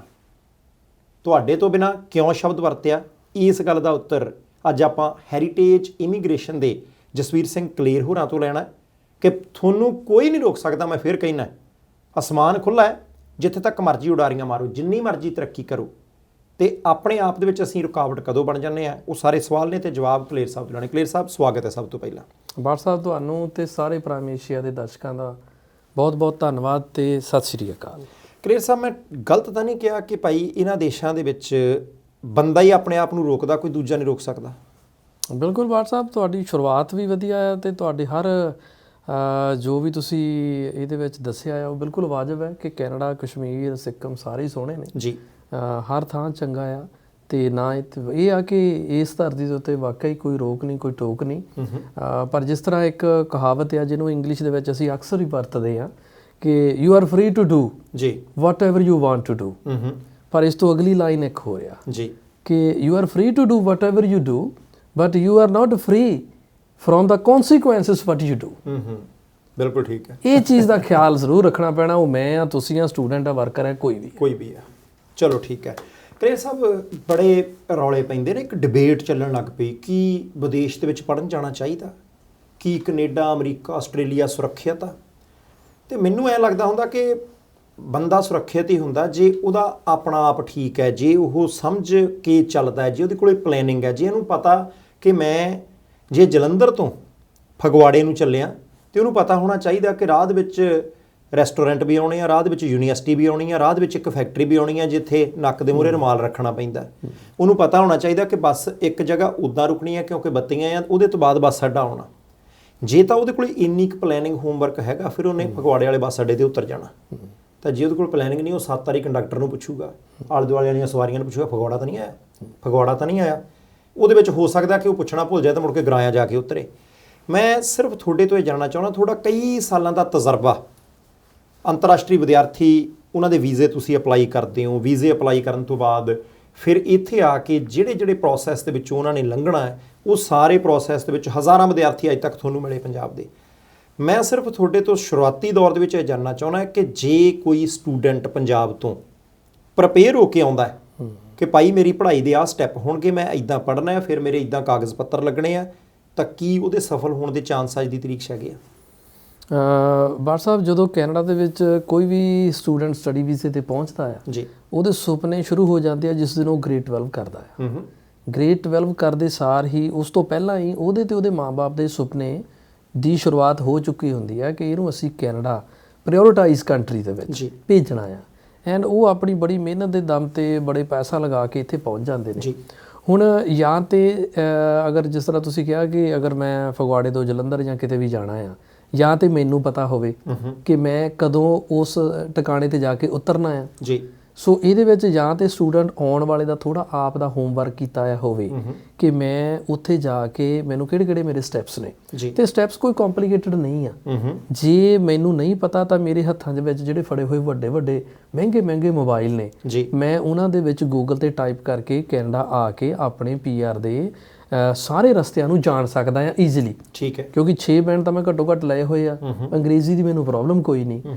ਹੁਣ ਜੇ ਮੈਂ ਆਪ ਦਾ ਹੋਮਵਰਕ ਇਹ ਨਹੀਂ ਕੀਤਾ ਤਾਂ ਫਿਰ ਉਹ ਡਿਪੈਂਡ ਹੁੰਦੇ ਆ ਜਾਂ ਸਾਡੇ ਤੇ ਜਾਂ ਸਾਡੇ ਵਰਗਿਆਂ ਤੇ। ਬਿਲਕੁਲ ਠੀਕ ਹੈ। ਹੁਣ ਸਾਡੇ ਜਾਂ ਸਾਡੇ ਵਰਗਿਆਂ ਦੇ ਵਿੱਚ ਚੰਗੇ ਮਾੜੇ ਦੋਨੇ ਹੀ ਹੈਗੇ ਆ। ਬਿਲਕੁਲ ਠੀਕ ਹੈ। ਸੋ ਹੁਣ ਅਗਰ ਉਹਨੂੰ ਪਤਾ ਆ ਕਿ ਮੈਂ ਜਦੋਂ ਕੈਨੇਡਾ ਸਟੱਡੀ ਵੀਜ਼ੇ ਤੇ ਆਵਾਂਗਾ, ਪਹਿਲਾ ਨੰਬਰ ਹੈਗਾ ਕਿ ਮੇਰਾ ਕਾਲਜ ਐਲੀਜੀਬਲ ਹੋਵੇ। ਠੀਕ ਹੈ। ਹੁਣ ਅਗਰ ਉਹ ਕਿਸੇ ਪ੍ਰਾਈਵੇਟ ਕਾਲਜ ਪੜ੍ਹਦਾ ਆ ਤਾਂ ਹੋ ਸਕਦਾ ਉਹਨੂੰ ਉੱਥੇ ਪੜ੍ਹਾਈ ਤੋਂ ਬਾਅਦ ਵਰਕ ਪਰਮਿਟ ਨਾ ਮਿਲੇ, ਚਾਂਸਸ ਨਾ ਮਿਲੇ। ਬੜੇ ਕਾਲਜਸ ਨੇ ਜਿਹੜੇ ਅਪਰੂਵ ਨਹੀਂ ਹੈਗੇ। ਠੀਕ ਹੈ। ਸਰਕਾਰ ਮਾਨਤਾ ਹੀ ਨਹੀਂ ਦਿੰਦੀ ਵਰਕ ਪਰਮਿਟ। ਸਰਕਾਰ ਨੇ ਉਹਨਾਂ ਨੂੰ ਸਟੂਡੈਂਟ ਕੈਨੇਡਾ ਆ ਸਕਦੇ ਨੇ ਜੀ, ਪਰ ਇੱਥੇ ਆ ਕੇ ਉਹਨਾਂ ਕਾਲਜਸ ਪੜ੍ਹਾਈ ਕਰਨ ਤੋਂ ਬਾਅਦ ਉਹਨਾਂ ਨੂੰ ਪੋਸਟ ਗ੍ਰੈਜੂਏਸ਼ਨ ਵਰਕ ਪਰਮਿਟ ਨਹੀਂ ਮਿਲਦਾ ਜੀ। 2 ਸਾਲ ਦੀ ਪੜ੍ਹਾਈ ਪੂਰੀ ਕਰਨ ਤੋਂ ਬਾਅਦ ਉਹ ਫਿਰ ਜਦੋਂ ਉਹਨਾਂ ਨੂੰ ਪਤਾ ਲੱਗਦਾ ਕਿ ਮੈਨੂੰ ਤਾਂ ਇਸ ਕਾਲਜ ਵਿੱਚ ਵਰਕ ਪਰਮਿਟ ਨਹੀਂ ਮਿਲਣਾ, ਜਿਹੜੀ ਕਿ ਇੱਕ ਬਹੁਤ ਵੱਡੀ ਐਸਟ ਆ, PR ਹੋਣ ਦਾ ਦੂਜਾ ਸਟੈਪ ਆ, ਠੀਕ ਹੈ, ਤਾਂ ਫਿਰ ਉਹ LMI ਲੈਣ ਵੱਲ ਦੌੜਦੇ ਨੇ। ਫਿਰ LMI ਲੈਣ ਜਾਂਦੇ ਨੇ ਤਾਂ ਕੁਝ ਚੰਗੇ ਤੇ ਕੁਝ ਮਾੜੇ ਜੀ, ਉਹ ਦੋਨੋਂ ਪੱਖ ਨੇ। ਉਹਦੇ ਤੋਂ ਸਾਡਾ ਹਰ ਇੱਕ ਬੰਦਾ ਵਾਕਿਫ ਹੈ। ਠੀਕ ਹੈ। ਜ਼ਰੂਰਤ ਉਹਨੂੰ ਬਹੁਤ ਹੁੰਦੀ ਆ ਕਿਉਂਕਿ ਸਟੱਡੀ ਪਰਮਿਟ ਮੁੱਕ ਚੁੱਕਾ ਹੁੰਦਾ ਜਾਂ ਮੁੱਕ ਰਿਹਾ ਹੁੰਦਾ ਆ। ਸੋ ਇਸ ਕਰਕੇ ਪਹਿਲਾ ਸਟੈਪ ਇਹ ਜਾਣਨਾ ਆ ਕਿ ਜਿਹੜੇ ਕਾਲਜ ਵਿੱਚ ਮੈਂ ਜਾ ਰਿਹਾ ਆ, ਕੀ ਉਹ ਕਾਲਜ ਦੇ ਵਿੱਚ ਪੜ੍ਹਨ ਤੋਂ ਬਾਅਦ ਸਾਲ ਜਾਂ 2 ਸਾਲ ਪੜ੍ਹਨ ਤੋਂ ਬਾਅਦ ਮੈਨੂੰ ਓਪਨ ਪਰਮਿਟ ਮਿਲੇਗਾ ਜਾਂ ਨਹੀਂ ਮਿਲੇਗਾ। ਠੀਕ ਹੈ ਜੀ। ਹੁਣ ਉਹਨੂੰ ਜਾਣਨ ਦਾ ਤਰੀਕਾ ਕੀ ਆ? ਜਾਂ ਤਾਂ ਸਾਡੇ ਵਰਗੇ ਇਮਾਨਦਾਰ ਕੋਈ ਨਾ ਕੋਈ, ਅਸੀਂ ਇਕੱਲੇ ਨਹੀਂ ਹੈਗੇ, ਹੋਰ ਵੀ ਬਹੁਤ ਵੱਡੀ ਗਿਣਤੀ ਇਮਾਨਦਾਰ ਸਤਿਕਾਰਯੋਗ ਲੋਕ ਹੈਗੇ ਆ ਜਿਹੜੇ ਇਮੀਗ੍ਰੇਸ਼ਨ ਬੜੀਆਂ ਸੇਵਾਵਾਂ ਸਹੀ ਦਿੰਦੇ ਆ, ਉਹ ਦੱਸ ਦੇਣ। ਜਾਂ ਫਿਰ ਉਹ ਵੈਬਸਾਈਟ ਤੇ ਗੂਗਲ ਤੇ ਜਾ ਕੇ ਟਾਈਪ ਕਰਨ CIC DLI list, CIC DLI list, ਇਹ ਟਾਈਪ ਕਰਕੇ ਉਹਨਾਂ ਦੇ ਕੋਲ ਲਿਸਟ ਖੁੱਲੇਗੀ। ਉਹਦੇ ਵਿੱਚੋਂ ਆਪਣਾ ਪ੍ਰੋਵਿੰਸ ਸਿਲੈਕਟ ਕਰਨ ਤੇ ਕਾਲਜ ਦਾ ਨਾਮ ਟਾਈਪ ਕਰਨ। ਠੀਕ ਹੈ। ਜਦੋਂ ਕਾਲਜ ਦਾ ਨਾਮ ਟਾਈਪ ਹੋਏਗਾ ਤਾਂ ਰਾਈਟ ਸਾਈਡ ਤੇ ਇੱਕ ਆਪਸ਼ਨ ਆਏਗੀ PGWP, post graduation work permit, yes ਔਰ ਨੋ। ਜੇ ਉਸ ਕਾਲਜ ਦੇ ਸਾਹਮਣੇ ਨੋ ਲਿਖਿਆ ਹੋਇਆ ਆ ਤਾਂ ਦੈਟ ਮੀਨਸ ਤੁਸੀਂ ਉਸ ਕਾਲਜ ਵਿੱਚ ਪੜ੍ਹਨ ਤੋਂ ਬਾਅਦ ਤੁਹਾਨੂੰ ਓਪਨ ਪਰਮਿਟ ਨਹੀਂ ਮਿਲੇਗਾ, ਤੁਹਾਨੂੰ ਉਸ ਕਾਲਜ ਵਿੱਚ ਪੜ੍ਹਾਈ ਨਹੀਂ ਕਰਨੀ ਚਾਹੀਦੀ, ਕਿਉਂਕਿ ਆਪਣਾ ਟੀਚਾ ਕੁਝ ਹੋਰ ਹੁੰਦਾ। ਜਾਂ ਫਿਰ ਇੱਥੇ ਆ ਕੇ ਅਗਰ ਤੁਸੀਂ ਆ ਗਏ ਹੋ ਤਾਂ ਆ ਕੇ ਕਾਲਜ ਬਦਲੋ ਜੀ। ਅਗਰ ਤੁਸੀਂ ਇਹ ਹੋਮਵਰਕ ਦੇਖੋ, ਜਾਂ ਤਾਂ ਫਿਰ ਉਹਨਾਂ ਨੂੰ ਜਿੱਥੇ ਐਡਮਿਸ਼ਨ ਹੋ ਰਹੀ ਆ, ਜਦੋਂ ਇੰਡੀਆ ਦੇ ਵਿੱਚ ਉਹ ਐਡਮਿਸ਼ਨ ਹੋ ਰਹੀ ਆ, ਜਾਂ ਤੇ ਉਹ ਉਹਨਾਂ ਦਾ ਪਹਿਲਾਂ ਹੀ ਕਾਲਜ ਉਹ ਸਿਲੈਕਟ ਕਰਨ। ਹੁਣ ਜੇ ਉਹਨੇ ਸਿਲੈਕਟ ਨਹੀਂ ਕੀਤਾ ਤਾਂ ਤੁਸੀਂ ਆਹ ਦੂਸਰਾ ਟੂਲ ਜਿਹੜਾ ਮੈਂ ਦੱਸਿਆ, ਤੁਸੀਂ ਇਸ ਤੇ ਜਾ ਕੇ ਖੁਦ ਚੈੱਕ ਕਰੋ। ਉਹਨਾਂ ਨੂੰ ਦੱਸੋ ਕਿ ਜਿਸ ਕਾਲਜ ਵਿੱਚ ਤੁਸੀਂ ਮੇਰੀ ਐਡਮਿਸ਼ਨ ਕਰਾ ਰਹੇ ਹੋ ਇਹ ਕਾਲਜ ਤਾਂ ਇਸ ਪ੍ਰੋਗਰਾਮ ਲਈ ਐਲੀਜੀਬਲ ਹੀ ਨਹੀਂ ਹੈ। ਫਿਰ ਜਾਂ ਉਹ ਜਾਣਕਾਰੀ ਤੁਹਾਨੂੰ ਹੋਵੇ, ਤੁਹਾਡਾ ਪੈਸਾ ਤੇ ਸਮਾਂ ਬਚ ਸਕਦਾ ਆ। ਸੋ ਪਹਿਲਾ ਸਟੈਪ ਕੀ ਆ ਕਿ ਇੱਕ ਸਹੀ ਕਾਲਜ ਦੇ ਵਿੱਚ ਆ ਕੇ ਪੜ੍ਹਾਈ ਕਰਨੀ। ਠੀਕ ਹੈ ਜੀ। ਦੂਸਰਾ ਸਟੈਪ ਇਹਦੇ ਵਿੱਚ ਕਿਹੜਾ ਆਏਗਾ ਉਹ ਤੁਸੀਂ ਹਾਂਜੀ ਦੱਸੋ। ਮੈਂ ਫਿਰ ਕਹਿਣਾ ਕਿ ਅੱਜ ਦੇ ਇਸ ਪ੍ਰੋਗਰਾਮ ਦੇ ਵਿੱਚ ਅਸੀਂ ਜ਼ਰੂਰ ਬੇਨਤੀ ਕਰਦੇ ਹਾਂ ਕਿ ਜਿਹੜੇ ਬੱਚੇ ਆਉਣਾ ਚਾਹੁੰਦੇ ਆ ਉਹ ਉਹਨਾਂ ਦੇ ਮਾਂ-ਬਾਪ, ਉਹਨਾਂ ਦੇ ਰਿਸ਼ਤੇਦਾਰ, ਉਹਨਾਂ ਦੇ ਦੋਸਤ ਸਟੈਪ ਗਿਣ ਲਓ ਤਾਂ ਜੋ ਇੱਥੇ ਆ ਕੇ ਤੰਗੀ ਨਾ ਹੋਵੇ। ਕਿਉਂਕਿ ਇੱਕ ਵਾਰੀ ਪੜ੍ਹਾਈ ਪੂਰੀ ਕਰਕੇ ਜੇ ਮੁੜ ਕੇ ਪੋਸਟ ਗ੍ਰੈਜੂਏਟ ਵਰਕ ਪਰਮਿਟ ਨਾ ਮਿਲਿਆ, ਐਲੀਜੀਬਲ ਹੀ ਨਾ ਹੋਏ, ਫਿਰ ਮੁੜ ਕੇ ਧੱਕੇ ਖਾਵਾਂਗੇ। ਰੁਪਈਆ ਧੇਲਾ ਬਚਦਾ ਨਹੀਂ ਹੈਗਾ ਜਦੋਂ ਬੱਚਾ ਪੜ੍ਹਾਈ ਕਰਦਾ, ਫੀਸਾਂ ਵੀ ਦੇਣੀਆਂ, ਫਿਰ ਆਪਾਂ ਘਰਦਿਆਂ ਨੂੰ ਕਹਾਂਗੇ ਜਾਂ ਇੱਥੇ ਤੰਗ ਹੋਵਾਂਗੇ। ਮੈਂਟਲੀ ਬੰਦੇ ਨੂੰ ਪ੍ਰੋਬਲਮ ਆ ਜਾਂਦੀ, ਕਈ ਵਾਰੀ ਮੈਂਟਲ ਹੈਲਥ ਬਹੁਤ ਵੱਡਾ ਇਸ਼ੂ ਬਣ ਚੁੱਕਾ ਤੇ ਉਹਦੇ ਪਿੱਛੇ ਹੋ ਸਕਦਾ ਕਿ ਕਈ ਬੱਚਿਆਂ ਦਾ ਕਾਰਨ ਇਹ ਹੋਵੇ। ਤੇ ਤੁਸੀਂ, ਮੈਂ ਕਹਿੰਦਾ ਕਿ ਕੰਸਲਟੈਂਟ ਬਹੁਤ ਵਧੀਆ ਵੀ ਨੇ, ਹੈਰੀਟੇਜ ਇਮੀਗ੍ਰੇਸ਼ਨ ਤੋਂ ਕਲੇਰ ਸਾਹਿਬ ਵੀ ਆਪਣੇ ਕੋਲ ਬੈਠੇ ਆ, ਚੰਗੇ ਬੰਦੇ ਵੀ ਬਹੁਤ ਨੇ, ਪਰ ਐਸੇ ਵੀ ਬਥੇਰੇ ਨੇ ਜਿਹੜੇ ਕਹਿੰਦੇ ਕਿ ਭਾਈ ਸਾਨੂੰ ਕਮਿਸ਼ਨ ਮਿਲਣਾ ਚਾਹੀਦਾ, ਕੋਈ ਗੱਲ ਨਹੀਂ, ਨਿਆਣਾ ਭਾਵੇਂ ਢੱਠੇ ਖੂਹ ਦੇ ਵਿੱਚ ਜਾਵੇ। ਇਹ ਗੱਲ ਸੱਚ ਹੈ। ਇਸ ਕਰਕੇ ਤਰੀਕਾ ਤੁਹਾਨੂੰ ਦੱਸ ਦਿੰਦਾ ਕੀ ਟਾਈਪ ਕਰਨਾ, ਤੁਹਾਨੂੰ ਆਪਣੇ ਆਪ ਘਰੇ ਬੈਠਿਆਂ ਨੂੰ ਪਤਾ ਲੱਗ ਜੂ। ਜੇ ਪਹਿਲਾ ਸਟੈਪ ਗਲਤ ਲੈ ਲਿਆ, ਇੱਥੇ ਆ ਕੇ ਕਾਲਜ ਚੇਂਜ ਕਰਨਾ, ਕਲੀਅਰ ਸਾਹਿਬ ਕਾਲਜ ਚੇਂਜ ਹੋ ਸਕਦਾ, ਸੰਭਵ ਹੈ। ਬਿਲਕੁਲ ਜੀ, ਫੀਸਾਂ ਟੁੱਟਦੀਆਂ ਤਾਂ ਨਹੀਂ। ਦੇਖੋ, ਜਿਸ ਪ੍ਰਾਈਵੇਟ ਕਾਲਜ ਦੇ ਵਿੱਚ ਤੁਸੀਂ ਆ ਜਾਂਦੇ ਹੋ, ਹਰ ਕਾਲਜ ਦੀ ਇੱਕ ਰੀਫੰਡ ਪਾਲਿਸੀ ਆ। ਠੀਕ ਹੈ। ਅਗਰ ਮੈਂ ਕੋਈ ਪ੍ਰਾਈਵੇਟ ਕਾਲਜ ਖੋਲਿਆ ਆ ਇੱਥੇ ਜੀ, ABC ਕਾਲਜ, ਉਹਦੇ ਵਿੱਚ ਮੇਰਾ DLI ਨੰਬਰ ਤਾਂ ਹੋਏਗਾ ਜੀ, DLI number, designated learning institute number ਜੀ। ਸਟੂਡੈਂਟ ਕਹੇਗਾ ਦੇਖੋ ਇਹਦਾ DLI ਨੰਬਰ ਤਾਂ ਹੈਗਾ, ਪਰ ਉਹਨਾਂ ਨੇ ਉਸ ਲਿਸਟ ਤੇ ਜਾ ਕੇ ਇਹ ਨਹੀਂ ਦੇਖਿਆ ਕਿ ਮੇਰੇ ਕਾਲਜ ਦੇ ਸਾਹਮਣੇ PGWP ਦੇ ਵਿੱਚ ਯੈਸ ਔਰ ਨੋ ਲਿਖਿਆ ਜਾਂ ਨਹੀਂ ਲਿਖਿਆ। ਉਹ ਆ ਗਿਆ। ਹੁਣ ਮੈਨੂੰ ਪਤਾ ਹੈ ਕਿ ਜਦੋਂ ਇਹ ਕੈਨੇਡਾ ਆਏਗਾ ਮੇਰੇ ਕੋਲ ਇਹਨੇ ਜ਼ਿਆਦਾ ਟਾਈਮ ਨਹੀਂ ਟਿਕਣਾ, ਕਿਉਂਕਿ ਇਹਨੂੰ ਆ ਕੇ ਕੈਨੇਡਾ 'ਚ ਕਿਸੇ ਨਾ ਕਿਸੇ ਸੋਰਸ ਤੋਂ ਪਤਾ ਲੱਗ ਜਾਣਾ ਕਿ ਮੇਰੇ ਕਾਲਜ ਵਿੱਚ ਪੜ੍ਹਨ ਦੇ ਨਾਲ ਇਹਨੂੰ ਓਪਨ ਪਰਮਿਟ ਨਹੀਂ ਮਿਲੇਗਾ। ਠੀਕ ਹੈ। 2 ਸਾਲ ਦੀ $25,000 ਫੀਸ ਲਗਾਉਣ ਤੋਂ ਬਾਅਦ ਉਹ ਜ਼ੀਰੋ ਤੇ ਖੜਾ ਹੋਏਗਾ। ਹੁਣ ਮੈਂ ਰੀਫੰਡ ਪਾਲਿਸੀ ਹੀ ਇਸ ਤਰ੍ਹਾਂ ਦੀ ਡਿਜ਼ਾਈਨ ਕਰਨੀ ਹੈ ਕਿ ਜਦੋਂ ਉਹ ਆ ਗਿਆ ਤਾਂ ਹੋ ਸਕਦਾ ਉਹ ਮੈਨੂੰ ਰਿਫੰਡ ਲਈ ਕਵੇ। ਜ਼ਿਆਦਾਤਰ ਰੀਫੰਡ ਮਿਲਦੇ ਆ ਜੀ, ਪਰ ਬਹੁਤ ਸਾਰੇ ਕਾਲਜਸ ਦੀ ਰੀਫੰਡ ਪਾਲਿਸੀ ਇਦਾਂ ਦੀ ਆ ਜਿੱਥੇ ਤੁਸੀਂ ਸਟਕ ਹੋ ਜਾਂਦੇ ਆ, ਈਮੇਲ ਭੇਜੀ ਜਾਂਦੇ ਆ, ਫੋਨ ਕਰੀ ਜਾਂਦੇ ਆ, ਉਹ ਵੀ ਅੱਗੇ ਉਹ ਧਮਕੀਆਂ ਦੇ ਉੱਤਰ ਆਉਂਦੇ ਆ ਜੀ, ਤੁਸੀਂ ਵੈਸੇ ਹੀ ਡਰੇ ਹੋਏ ਹੁੰਦੇ ਆ ਕਿ ਆਹ ਕੀ ਹੋ ਗਿਆ। ਸੋ ਇਸ ਕਰਕੇ ਹਾਂ, ਕਾਲਜ ਬਦਲਣਾ ਈਜ਼ੀ ਆ ਜੀ, ਕਾਲਜ ਬਦਲਣ ਦੇ ਵਿੱਚ ਕੋਈ ਪ੍ਰੋਬਲਮ ਨਹੀਂ ਆਉਣੀ। ਤੁਹਾਨੂੰ ਕੋਈ ਵੱਖਰੇ ਆਈਲੈਟ ਦੇ ਟੈਸਟ ਜਾਂ ਕੁਝ ਚੀਜ਼ਾਂ ਫੰਡਸ ਵਗੈਰਾ ਦੁਬਾਰਾ ਨਹੀਂ ਕਰਨੇ ਪੈਣੇ। ਸਟੱਡੀ ਪਰਮਿਟ ਤੁਹਾਨੂੰ ਆਲਰੇਡੀ 에ਅਰਪੋਰਟ ਤੇ ਮਿਲ ਚੁੱਕਾ ਹੁੰਦਾ ਹੈ, ਜਿਹੜਾ ਕਿ ਓਪਨ ਹੁੰਦਾ ਹੈ, ਜਿਹੜਾ ਕਿਸੇ ਕਾਲਜ ਦੇ ਨਾਲ ਬਾਈਂਡ ਨਹੀਂ ਹੈਗਾ। ਪਰ ਸਿਰਫ ਕਾਲਜ ਤੋਂ ਫੀਸ ਦੀ ਪ੍ਰੋਬਲਮ ਤੁਹਾਨੂੰ ਆ ਸਕਦੀ ਹੈ। ਹੁਣ ਤੁਸੀਂ ਦੂਸਰਾ ਸਟੈਪ ਦੱਸਿਆ, ਬੱਚਾ ਉੱਥੋਂ ਆ ਗਿਆ। ਦੂਜਾ ਸਟੈਪ ਸਾਨੂੰ ਸਾਰਿਆਂ ਨੂੰ ਪਤਾ, ਕਲੀਅਰ ਸਾਹਿਬ ਤੁਹਾਡੇ ਤੋਂ ਪੁੱਛਣ ਲੋੜ ਨਹੀਂ, ਅਸੀਂ ਗੱਡੀ ਲੈਣੀ ਆ, ਅਸੀਂ ਬਣਦਾ ਕੱਪੜੇ ਪਾਉਣੇ ਮਹਿੰਗੇ, ਅਸੀਂ ਵੱਡੇ ਰੈਸਟੋਰੈਂਟ ਦੇ ਵਿੱਚ ਜਾ ਕੇ ਇੱਕ ਸੈਲਫੀ ਜੀ ਖਿੱਚ ਕੇ ਕਿ ਮੈਂ ਇੱਥੇ ਆਇਆ ਤੇ ਮੈਂ ਆਹ ਖਾ ਰਿਹਾ ਸੀ, ਇਹੀ ਹੁੰਦਾ ਦੂਜਾ ਸਟੈਪ ਕਿ ਕੁਝ ਹੋਰ ਹੁੰਦਾ? ਨਹੀਂ, ਦੂਜਾ ਸਟੈਪ ਨਹੀਂ, ਮੈਂ ਸੋਸ਼ਲ ਮੀਡੀਆ ਤੇ ਦੇਖਿਆ ਕੁਝ ਇਹ ਸੋਸ਼ਲ ਮੀਡੀਆ ਕਰਕੇ ਹੀ ਦੂਜਾ ਸਟੈਪ ਸਾਨੂੰ ਜ਼ਿਆਦਾ ਕਰਨਾ ਪੈਂਦਾ। ਠੀਕ ਹੈ। ਜੇ ਸ਼ਾਇਦ ਸੋਸ਼ਲ ਮੀਡੀਆ ਜਦੋਂ ਨਹੀਂ ਸੀ, ਸ਼ਾਇਦ ਇਹ ਦੂਜਾ ਸਟੈਪ ਵੀ ਇੰਨਾ ਜ਼ਿਆਦਾ ਪ੍ਰਿਵਿਲੇਂਟ ਨਹੀਂ ਸੀ। ਇਹ ਖੱਜਲ ਹੋਣ ਵਾਲਾ ਸਟੈਪ ਆ। ਇਹ ਡਿਪੈਂਡ ਕਰਦਾ ਕਿ ਤੁਹਾਡੇ ਸਾਧਨ ਕੀ ਆ। ਠੀਕ ਹੈ। ਜੇ ਤਾਂ ਹੁਣ ਤੁਹਾਡੇ ਸਾਧਨ ਜਿਹੜੇ ਆ ਉਹ ਸੁਪਰੀਮ ਆ, ਕਿਉਂਕਿ ਜਦੋਂ ਮੈਂ ਕੈਨੇਡਾ ਦੇ ਵਿੱਚ ਐਜ਼ ਏ ਸਟੂਡੈਂਟ ਆਵਾਂਗਾ, ਆਪਾਂ ਫੁੱਲ ਟਾਈਮ ਕੰਮ ਕਰਨ ਦੀ ਗੱਲ ਨਹੀਂ ਕਰਨੀ, ਆਪਾਂ ਸਿਰਫ 20 ਘੰਟੇ ਕੰਮ ਕਰਨ ਦੀ ਗੱਲ ਕਰ ਰਹੇ ਹਾਂ। ਜੇ ਮੈਂ 20 ਘੰਟੇ ਕੈਨੇਡਾ 'ਚ ਕੰਮ ਕਰ ਰਿਹਾ ਹਫਤੇ ਦੇ, ਮੈਨੂੰ ਜੇ $400-500 ਬਣਿਆ 20 ਘੰਟੇ ਕੰਮ ਕਰਕੇ, ਤੇ ਫਿਰ ਮੈਂ ਫੀਸ ਦਾ ਸਮੈਸਟਰ ਦੀ ਫੀਸ ਵੀ ਦੇਣੀ ਹੈ $6,000-7,000 4 ਮਹੀਨਿਆਂ ਬਾਅਦ।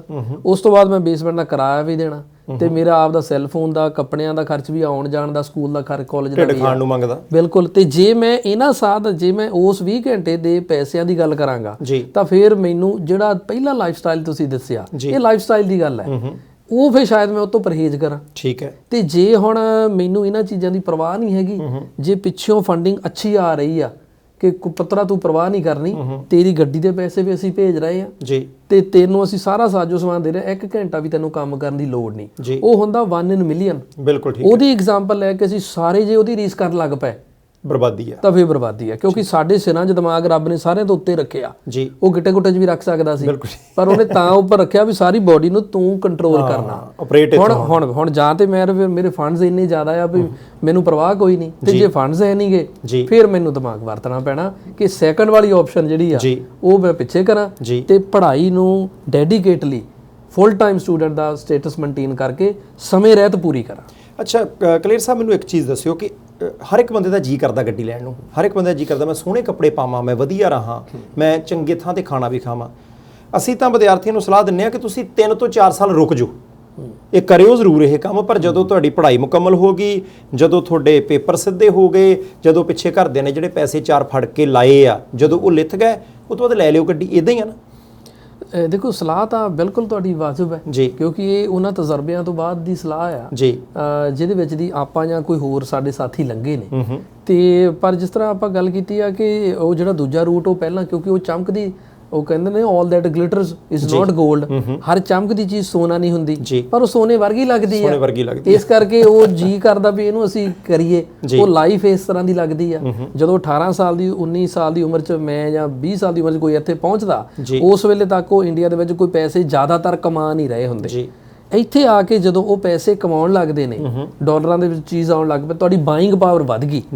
ਹੁਣ ਫਿਰ ਤੁਸੀਂ ਆਪਦੀਆਂ ਕੈਲਕੂਲੇਸ਼ਨਾਂ ਨਹੀਂ ਕਰਦੇ ਕਿ ਮੇਰੇ ਪਹਿਲੇ ਪ੍ਰਾਇਮਰੀ ਖਰਚੇ ਕੀ ਆ, ਜਿਹਦੇ ਵਿੱਚ ਮੇਰੀ ਸਟੱਡੀ, ਮੇਰਾ ਰਹਿਣਾ ਸਹਿਣਾ, ਜਿਹਦੇ ਵਿੱਚ ਮੇਰਾ ਖਾਣ ਪੀਣ, ਕੱਪੜੇ ਤੇ ਕਾਲਜ ਦੀਆਂ ਫੀਸਾਂ ਪਲੱਸ ਕਾਲਜ ਆਉਣ ਜਾਣ ਦੇ ਖਰਚੇ। ਹੁਣ ਉਸ ਤੋਂ ਬਾਅਦ ਜੇ ਕੁਝ ਬਚਦਾ, ਜੇ ਤਾਂ ਇੰਡੀਆ ਪਿੱਛੇ ਕਰਜ਼ੇ ਨਹੀਂ ਹੈਗੇ, ਤੁਹਾਨੂੰ ਲਾਉਣ ਦੀ ਚਿੰਤਾ ਨਹੀਂ ਆ, ਤਾਂ ਥੋੜੇ ਬਹੁਤੇ ਪੈਸੇ ਜਮ੍ਹਾਂ ਕਰਦੇ ਰਹੋ। ਉਹਦੇ ਅਕੋਰਡਿੰਗਲੀ ਜੇ ਤੁਸੀਂ ਆਪਣੇ ਲਾਈਫ ਸਟਾਈਲ ਦੇ ਵਿੱਚ ਗੱਡੀ ਐਡ ਕਰਨੀ ਆ ਜਾਂ ਹੋਰ ਮਹਿੰਗੀਆਂ ਚੀਜ਼ਾਂ ਐਡ ਕਰਨੀਆਂ, ਉਹ ਬੱਚੇ ਵਾਲੇ ਚੋਂ ਕਰ ਲਓ। ਬਿਲਕੁਲ ਠੀਕ ਹੈ। ਤੇ ਜੇ ਮੈਂ ਇਧਰਲਾ ਖਰਚਾ ਵੀ ਗੱਡੀ ਜਾਂ ਹੋਰ ਲਾਈਫ ਸਟਾਈਲ 'ਚ ਪਾ ਰਿਹਾ ਆ, ਤਾਂ ਇਹਦਾ ਮਤਲਬ ਅਖੀਰ ਤੇ ਜਾ ਕੇ ਮੈਨੂੰ ਫਿਰ ਤੁਹਾਡੇ ਵਰਗੇ ਕਿਸੇ ਭਰਾ ਨੂੰ ਕਹਿਣਾ ਉਹ ਭਾਜੀ ਦਿਓ 2-4-5 ਹਜ਼ਾਰ ਡਾਲਰ। ਅੱਛਾ ਕਲੀਅਰ ਸਾਹਿਬ, ਮੈਨੂੰ ਇੱਕ ਗੱਲ ਦੱਸਿਓ, ਤੁਹਾਡੇ ਕੋਲੇ ਬਹੁਤ ਸਾਰੇ ਬੱਚੇ ਆਉਂਦੇ ਹੋਣਗੇ ਕਾਲਜ ਚੇਂਜ ਕਰਾਉਣਾ, ਉਹਦੇ ਤੋਂ ਬਾਅਦ ਸਾਲ ਬਾਅਦ 2 ਸਾਲ ਬਾਅਦ ਹੁਣ ਵਰਕ ਪਰਮਿਟ ਨਹੀਂ ਮਿਲਦਾ ਜਾਂ ਆਹ ਹੋ ਗਿਆ। ਕਦੇ ਕੋਈ ਇਦਾਂ ਦਾ ਬੱਚਾ ਵੀ ਆਇਆ, ਨਾ ਲੈਣ ਦੀ ਲੋੜ ਨਹੀਂ, ਆਪਾਂ ਤਾਂ ਉਹ ਮੋਟੀ ਜਿਹੀ ਐਗਜ਼ਾਮਪਲ ਕਿ ਭਾਈ ਗੱਡੀ ਲੈ ਬੈਠਾ ਸੀ, ਕਿਉਂਕਿ ਕਹਿਣ ਵਾਲੇ ਪਤਾ ਕਹਿੰਦੇ ਆ ਉਹ ਯਾਰ $200 ਕਿਸ਼ਤੀ ਬਣਨੀ ਆ, ਉਹ ਇੰਸ਼ੋਰੈਂਸ ਦਾ ਖਰਚਾ ਦੱਸਦੇ ਹੀ ਨਹੀਂ, ਉਹ ਤੇਲ ਦਾ ਖਰਚਾ ਦੱਸਦੇ ਨਹੀਂ, ਉਹ ਮੇਨਟੇਨੈਂਸ ਦੱਸਦੇ ਹੀ ਨਹੀਂ, ਮੁੜ ਕੇ $1000 ਉਧਰ ਨਿਕਲਣ ਲੱਗ ਪੈਂਦਾ ਕਿ ਭਾਈ ਗੱਡੀ ਲੈ ਕੇ ਗਲਤੀ ਕੀਤੀ, ਹੁਣ ਤਾਂ ਤਬਾਹੀ ਦੇ ਕੰਢੇ ਤੇ ਹੀ ਆ। ਕਦੇ ਹੋਇਆ ਇਦਾਂ? ਬਿਲਕੁਲ ਜੀ, ਇਸ ਤਰ੍ਹਾਂ ਦੇ ਕੇਸ ਜਿਹੜੇ ਆ 10 ਦੇ ਵਿੱਚੋਂ ਆਲਮੋਸਟ, ਜੈਸੇ ਕਿ 10 ਚੋਂ 9 ਆਉਂਦੇ ਆ, 9 ਨਹੀਂ ਆਉਂਦੇ, ਪਰ 10 ਦੇ ਵਿੱਚੋਂ 3-4 ਜ਼ਰੂਰ ਆ ਰਹੇ ਨੇ। ਜਿੱਥੇ ਕਿ ਸਟੂਡੈਂਟਸ ਲੈਂਡ ਕੀਤੇ ਆ, 1 ਸਮੈਸਟਰ ਲਗਾਇਆ ਜਾਂ 2 ਸਮੈਸਟਰ ਲਗਾਏ ਆ। ਜਿਸ ਤਰ੍ਹਾਂ ਗੱਲ ਹੋਈ ਕੀਤੀ ਆ, ਗੱਡੀ ਲੈਣ 'ਚ ਕੋਈ ਬੁਰਾਈ ਨਹੀਂ, ਜਿਸ ਤਰ੍ਹਾਂ ਤੁਸੀਂ ਵੀ ਮੈਂਸ਼ਨ ਕੀਤਾ, ਲਾਈਫ ਸਟਾਈਲ ਚੇਂਜ ਕਰਨ 'ਚ ਕੋਈ ਬੁਰਾਈ ਨਹੀਂ ਆ। ਥੋੜਾ ਜਿਹਾ ਮੈਥ ਹੀ ਆ ਜਿਹੜਾ ਅਸੀਂ ਪੜ੍ਹਦੇ ਹੀ ਆਏ ਆ। ਤਰਜੀਹ ਕੀ ਆ? ਤੁਸੀਂ ਆਪਣੀ ਪ੍ਰੈਫਰੈਂਸ ਸੈੱਟ ਕਰੋ, ਇਨਕਮ ਦੇਖ ਲਓ, ਜੋ ਚ ਬਚਦਾ ਉਹਦੇ ਵਿੱਚੋਂ ਫਿਰ ਉਨੀ ਕੁ ਕਿਸ਼ਤ ਵਾਲੀ ਗੱਡੀ ਲੈ ਲਓ ਜਿੱਥੇ ਤੁਹਾਨੂੰ ਬਾਅਦ ਵਿੱਚ ਕੰਪਨਸੇਟ ਨਾ ਕਰਨਾ ਪਵੇ, ਫੀਸਾਂ ਦੇ ਪੈਸੇ ਵੀ ਉਧਰ ਜਾਣ, ਤੁਹਾਡੇ ਕ੍ਰੈਡਿਟ ਖਰਾਬ ਹੋਣ। ਸੋ ਇਸ ਤਰ੍ਹਾਂ ਦੇ ਵਾਕਈ ਕੇਸ ਆਉਂਦੇ ਆ ਜਿੱਥੇ ਸਟੂਡੈਂਟਸ ਨੇ ਇਹ ਕੈਲਕੂਲੇਸ਼ਨਾਂ ਕੀਤੇ ਬਗੈਰ ਮਹਿੰਗੀਆਂ ਚੀਜ਼ਾਂ ਦੇ ਵਿੱਚ ਇਨਵੈਸਟਮੈਂਟ ਕਰ ਲਈ। ਜਿਨ੍ਹਾਂ ਨੇ ਗੱਡੀ ਵੇਚਣੀ ਆ ਉਹਨਾਂ ਨੇ ਤਾਂ ਕਹਿਣਾ ਤੁਹਾਡਾ ਕੋਈ ਕ੍ਰੈਡਿਟ ਨਹੀਂ ਚਾਹੀਦਾ, ਕੁਝ ਨਹੀਂ ਚਾਹੀਦਾ, ਆਓ ਜੀ। ਇਹ ਉਹ ਉਹਨਾਂ ਦੀ ਸ਼ੌਪ ਆ, ਉਹਨੇ ਉਹ ਚੀਜ਼ ਵੇਚਣੀ ਆ, ਵਪਾਰ। ਤੁਹਾਨੂੰ ਦਰਸਾਇਆ ਇਹ ਜਾ ਰਿਹਾ ਕਿ ਤੁਹਾਡੇ ਲਈ ਕੀਤਾ ਜਾ ਰਿਹਾ ਆ, ਪਰ ਕਿਤੇ ਨਾ ਕਿਤੇ ਬੈਨੀਫਿਟ ਤਾਂ ਪਿੱਛੇ ਬਿਜ਼ਨਸਮੈਨ ਦਾ ਹੈਗਾ ਆ, ਫਾਇਦਾ ਲੈਣ ਉਹ, ਕੋਈ ਪ੍ਰੋਬਲਮ ਨਹੀਂ। ਪਰ ਗੱਲ ਤਾਂ ਇਹ ਆ ਵੀ ਚੀਜ਼ ਮੈਂ ਮਾਰਕੀਟ 'ਚ ਖਰੀਦਣ ਗਿਆ, ਉਹ ਨਹੀਂ ਮੇਰੇ ਕੋਲ ਆਏ, ਦਿਮਾਗ ਸਿਰਾਂ 'ਚ ਮੈਨੂੰ ਲੈ ਕੇ ਜਾਣਾ ਪੈਣਾ। ਬਿਲਕੁਲ ਠੀਕ। ਤੇ ਜੇ ਮੈਂ ਦਿਮਾਗ ਨਹੀਂ ਲੈ ਕੇ ਜਾ ਰਿਹਾ, ਸਿਰਫ ਇੱਕ ਸੁਪਨੇ ਨੂੰ ਪੂਰਾ ਕਰਨ ਲਈ ਜਾ ਰਿਹਾ ਆ, ਤਾਂ ਫਿਰ ਜਿੱਤ ਉਹਨਾਂ ਦੀ ਆ। ਤੁਸੀਂ ਤਾਂ ਐਂਡ ਤੇ ਉਹ ਫਿਰ ਸਟੂਡੈਂਟ ਇਸੇ ਤਰ੍ਹਾਂ ਆ, ਗੱਡੀ ਦਾ ਖਰਚਾ 40,000 ਹੋ ਗਿਆ, 35 ਹੋ ਗਿਆ, 50 ਹੋ ਗਿਆ, ਫੀਸ ਲਈ ਪੈਸੇ ਨਹੀਂ ਬਚਦੇ। ਫੇਰ ਹੁੰਦੀ ਆ ਕਿ ਹੁਣ ਮੈਂ ਪੈਸੇ ਕਿੱਥੋਂ ਲਿਆਵਾਂ। ਜਿਨ੍ਹਾਂ ਤੋਂ ਪੈਸੇ ਮੰਗਣ ਜਾਂਦੇ ਆ ਉਹਨਾਂ ਨੇ ਇਹ ਸਲਾਹਾਂ ਦਿੱਤੀਆਂ ਹੁੰਦੀਆਂ ਆ ਕਿ ਕਾਕਾ ਹਜੇ ਰੁਕ ਜਾ, ਤੁਹਾਡੇ ਵਾਂਗੂ ਕਿ ਕਾਕਾ ਰੁਕ ਜਾ, ਥੋੜਾ ਜਿਹਾ ਅੱਗੇ ਪਿੱਛੇ ਕਰ ਲਾ। ਕਾਕਾ ਕਿੱਥੇ ਰੁਕਦਾ? ਲਾਡੀ ਹੁਣੀ ਕਿੱਥੇ ਰੁਕਦੇ ਆ? ਫਿਰ ਜਦੋਂ ਲਾਡੀ ਹੁਣੀ ਨਹੀਂ ਰੁਕਦੇ, ਫੇਰ ਉਹ ਕਹਿੰਦੇ ਆ ਕਿ ਨਹੀਂ ਹੁਣ ਤੈਨੂੰ ਉਧਾਰ ਨਹੀਂ ਦੇਣਾ, ਤੈਨੂੰ ਪਹਿਲਾਂ ਸਲਾਹ ਦਿੱਤੀ ਸੀ ਵੀ ਆ ਨਾ ਕਰ। ਇਹ ਕਲੀਅਰ ਸਾਹਿਬ ਆਪਾਂ ਕਾਰ ਵਾਲੇ ਚੈਪਟਰ ਨੂੰ ਕਲੋਜ਼ ਕਰਨਾ ਤੇ ਅਸੀਂ ਇਹ ਵੀ ਕਹਿੰਦੇ ਆ ਕਿ ਕਈ ਵਾਰੀ ਕੰਮ ਦੂਰ ਲੱਭਦਾ ਉਦੋਂ ਕਾਰ ਦਿਖਾਉਣ ਨੂੰ ਨਾ ਲਓ, ਜੇ ਲੈਣੀ ਵੀ ਪੈਂਦੀ ਹੈ ਉਦੋਂ ਇੱਕ ਜਗ੍ਹਾ ਤੋਂ ਦੂਜੀ ਜਗ੍ਹਾ ਜਾਣ ਨੂੰ ਲਓ, ਕਿਉਂਕਿ ਸਸਤੀਆਂ ਕਾਰਾਂ ਵੀ ਮਿਲ ਜਾਂਦੀਆਂ ਭਈ ਉਨੇ ਕੁ ਪੈਸੇ ਇਕੱਠੇ ਕਰ ਲਓ, ਬਹੁਤ ਸਸਤੀ ਕਾਰ ਵੀ ਆ ਜਾਂਦੀ ਹੈ। ਉਹਦੇ ਲਈ ਫਿਰ ਤੁਹਾਨੂੰ ਕਿਸ਼ਤ ਨਾ ਮੁੜ ਕੇ ਦੇਣੀ ਪਵੇ, ਤੁਹਾਡਾ ਆਉਣ ਜਾਣ ਚਲੋ ਬਣ ਜਾਂਦਾ, ਕਈ ਵਾਰੀ ਮਜਬੂਰੀ ਬਣ ਜਾਂਦੀ ਹੈ ਕਿ ਭਾਈ ਉਧਰ ਨੂੰ ਬੱਸ ਹੀ ਨਹੀਂ ਜਾਂਦੀ, ਪਰ ਉਸ ਵੇਲੇ ਕਾਰ ਸੋਹਣੀ ਕਿਹੜੀ ਲੱਗਦੀ ਹੈ ਉਹ ਨਹੀਂ, ਮੇਰੀ ਲੋੜ ਕਿਹੜੀ ਕਾਰ ਪੂਰੀ ਕਰਦੀ ਹੈ ਉਹ ਲੈ ਲਓ। ਇਦਾਂ ਹੀ ਬਿਲਕੁਲ ਜੀ, ਬੜਾ ਵਾਜਬ ਕਿਹਾ। ਬਾਕੀ ਇਸ ਤਰ੍ਹਾਂ ਜੇ ਹੁਣ ਅਸੀਂ ਲੋਅਰ ਮੇਨਲੈਂਡ ਦੀ ਗੱਲ ਕਰਦੇ ਹਾਂ ਵੈਨਕੂਵਰ ਏਰੀਆ ਦੀ, ਵੱਧ ਤੋਂ ਵੱਧ ਤੁਹਾਨੂੰ ਹੋ ਸਕਦਾ ਜੇ ਸਕਾਈ ਟ੍ਰੇਨ ਜਾਂ ਬੱਸ ਜਾ ਰਹੇ ਕਿਤੇ 1 ਜਾਂ 1.5 ਘੰਟਾ ਲੱਗ ਜਾਵੇ। ਮੈਂ ਬਹੁਤ ਜ਼ਿਆਦਾ ਕੁੜੀਆਂ ਤੇ ਮੁੰਡਿਆਂ ਨੂੰ ਜਾਣਦਾ ਹਾਂ ਜਿਨ੍ਹਾਂ ਨੇ ਓਪਨਿੰਗਸ ਕਰਨੀਆਂ ਹੁੰਦੀਆਂ ਰੈਸਟੋਰੈਂਟ ਦੀਆਂ ਵੈਨਕੂਵਰ ਦੇ ਵਿੱਚ, ਐਂਡ ਉਹ ਸਵੇਰ ਨੂੰ 1.5 2 ਘੰਟੇ ਦਾ ਕਮਿਊਟ ਬੱਸਾਂ ਤੇ ਸਕਾਈ ਟ੍ਰੇਨਾਂ 'ਚ ਕਰਕੇ ਜਾ ਕੇ ਪਹੁੰਚਦੇ ਆ। ਕਈਆਂ ਨੇ ਕਲੋਜ਼ਿੰਗਾਂ ਕਰਨੀਆਂ ਰਾਤ ਨੂੰ 12 12:30 ਵਜੇ ਤੇ ਉਹ 1.5 2 ਵਜੇ ਬੱਸਾਂ ਤੇ ਸਕਾਈ ਟ੍ਰੇਨ 'ਚ ਪਹੁੰਚਦੇ ਆ। ਆਪਣੇ ਕੰਮ ਤੇ ਪਹੁੰਚਣ ਦੇ 2 ਪ੍ਰਾਇਮਰੀ ਸਾਧਨ ਹੈਗੇ ਆ ਕਾਰ ਤੋਂ ਬਿਨਾਂ। ਇੱਕ ਹੈਗਾ ਤੁਸੀਂ ਪਬਲਿਕ ਟਰਾਂਸਪੋਰਟ ਨੂੰ ਯੂਜ਼ ਕਰੋ, ਇਹ ਠੀਕ ਹੈ ਕਿ ਉਹਦੇ ਵਿੱਚ ਤੁਹਾਨੂੰ ਅੱਧਾ ਘੰਟਾ ਪੌਣਾ ਘੰਟਾ ਵੱਧ ਲੱਗ ਜਾਏਗਾ, ਪਰ ਕੋਈ ਨਹੀਂ, ਬੈਠੇ ਜਾ ਰਹੇ ਆ, ਹੀਟ ਲੱਗੀ ਹੋਈ ਆ, ਸੋ ਕੋਈ ਪਰੇਸ਼ਾਨੀ ਨਹੀਂ ਹੈਗੀ। ਫਿਜ਼ੀਕਲੀ ਤੁਸੀਂ ਆਪ ਦਾ ਪੜ੍ਹਦੇ ਰਹੋ, ਗੱਲ ਕਰਦੇ ਰਹੋ, ਇਹ ਚੀਜ਼ਾਂ ਕਰ ਸਕਦੇ ਆ। ਦੂਸਰਾ, ਅਗਰ ਤੁਸੀਂ ਸੇਮ ਕਮਿਊਟ ਤੇ ਜਾ ਰਹੇ ਆ ਤਾਂ ਤੁਹਾਨੂੰ ਰਾਈਡ ਸ਼ੇਅਰ ਮਿਲ ਜਾਂਦੀ ਆ। ਤੁਸੀਂ ਗੂਗਲ ਤੇ ਸਰਚ ਕਰੋ, ਕਈ ਵਾਰ ਤੁਹਾਨੂੰ ਸੇਮ ਰੂਟ ਤੇ ਸੇਮ ਟਾਈਮ ਤੇ ਜਾਣ ਵਾਲੇ ਬੰਦੇ ਮਿਲ ਜਾਂਦੇ ਆ। ਜਿਹੜੇ ਗੱਡੀ ਇੱਕ ਬੰਦਾ ਜਾ ਰਿਹਾ ਉਹ ਰਾਈਡ ਸ਼ੇਅਰ ਕਰਕੇ ਤੁਸੀਂ ਉਹਨੂੰ ਪੈਸੇ ਦੇ ਕੇ ਜਾ ਸਕਦੇ ਆ। ਤੇ ਜੇ ਇਹ ਦੋਨੇ ਆਪਸ਼ਨਾਂ ਨੂੰ ਮਨ ਨਹੀਂ ਮੰਨਦਾ ਵੀ ਮੈਂ ਨਹੀਂ ਮੰਨਣਾ, ਗੱਡੀ ਤੇ ਜਾਣਾ ਆ, ਫਿਰ ਜਿਸ ਤਰ੍ਹਾਂ ਤੁਸੀਂ ਦੱਸਿਆ ਕਿ ਆਪਾਂ ਲਗਜ਼ਰੀ ਕਾਹਨੂੰ ਲੈਣੀ ਆ, ਕਿਸੇ ਨੂੰ ਦਿਖਾਉਣ ਲਈ ਥੋੜੋ ਲੈ ਰਹੇ ਆ, ਤੇ ਤੁਸੀਂ ਥੋੜਾ ਹਲਕੀ ਗੱਡੀ ਲੈ ਲਓ। ਫਿਰ ਹਲਕੀ ਗੱਡੀ 'ਚੋਂ ਨਹੀਂ ਆਰਗੂਮੈਂਟ ਇਹ ਦੇਣਾ ਇਹ ਖਰਾਬ ਹੋਈ ਰਹਿੰਦੀ ਆ, ਠੀਕ ਹੈ, ਫਿਰ ਉਹ ਹੁੰਦਾ ਨਾ ਵੀ ਲੋਹਾ ਤਾਂ ਕਿਸਮਤ ਦਾ ਹੀ ਆ। ਫਿਰ ਕਈ ਉਦਾਂ ਦੇ ਆਰਗੂਮੈਂਟ ਆ ਜਾਂਦੇ ਆ, ਜਿਹਨੇ ਨਹੀਂ ਮੰਨਣਾ ਫਿਰ ਨਹੀਂ ਮੰਨਣਾ, ਪਰ ਇਹ ਉਹਨਾਂ ਦੇ ਸਿਰਾਂ ਦੇ ਵਿੱਚ ਦਿਮਾਗ ਹੈਗਾ ਆ, ਉਹ ਸੋਚ ਸਕਦੇ ਆ, ਬੜੇ ਸਿਆਣੇ ਆ, ਤੇ ਸਿਆਣਪ ਕਰ ਲੈਣੀ ਚਾਹੀਦੀ ਆ। ਅੱਗੇ ਪਿੱਛੇ ਕਰ ਲਓ, ਫੰਡ ਮੈਨੇਜ ਕਰ ਲਓ। ਕਲੀਅਰ ਸਾਹਿਬ, ਬੱਚਾ ਇੱਥੇ ਆ ਗਿਆ, ਕਲਾਸਾਂ ਲਾਉਣੀਆਂ ਸ਼ੁਰੂ ਕਰ ਦਿੱਤੀਆਂ, ਬਹੁਤ ਮਿਹਨਤੀ ਵਿਦਿਆਰਥੀ ਨੇ, ਆਪਾਂ ਦੇਖਦੇ ਆ ਰੈਸਟੋਰੈਂਟਾਂ 'ਚ ਕੰਮ ਕਰਦੇ ਆ, ਫੈਕਟਰੀਆਂ 'ਚ ਕੰਮ ਕਰਦੇ ਆ, ਜਾਣੀ ਕਿ ਰੜਕਦੇ ਨਹੀਂ ਕਿਤੇ, ਉਹ ਬਹੁਤ ਚੰਗਾ ਬੋਲਦੇ ਆ, ਮਿਹਨਤੀ ਬੱਚੇ ਨੇ ਆਪਣੇ। ਹਾਂ 1 2 3% ਹੁੰਦੇ ਆ, ਅਸੀਂ ਕਹਿੰਦੇ 3 ਦੇ 30 ਨਾ ਬਣਨ। ਆਪਣੇ ਪ੍ਰੋਗਰਾਮ ਕਰਨ ਦਾ ਮਕਸਦ ਇਹ ਹੈ ਕਿ ਉਹ 3 ਦਾ 1.5 ਰਹਿ ਜਾਵੇ, ਸਾਡੇ ਬੱਚੇ ਰੁਲਣ ਨਾ, ਬਾਅਦ ਵਿੱਚ ਇਹ ਨਾ ਦੇਖਣ ਕਿ ਭਾਈ ਹੁਣ PR ਵੀ ਨਹੀਂ ਹੋਈ, ਪੜ੍ਹਾਈ ਵੀ ਨਹੀਂ ਪੂਰੀ ਹੋਈ। ਬੜੇ ਬੰਦੇ ਸਲਾਹਾਂ ਦੇ ਨਾਲ ਇਦਾਂ ਦੇ ਹੁੰਦੇ ਆ, ਉਹ ਫਲਾਣੇ ਕਾਲਜ ਦੇ ਵਿੱਚ ਆ ਜਾ, ਉੱਥੇ ਕਲਾਸਾਂ ਨਹੀਂ ਲਾਉਣੀਆਂ ਪੈਂਦੀਆਂ, ਅਸਾਈਨਮੈਂਟ ਦਾ ਕੀ ਆ, ਇੱਥੋਂ ਚੱਕ ਕੇ ਬਣਾ ਲਾ।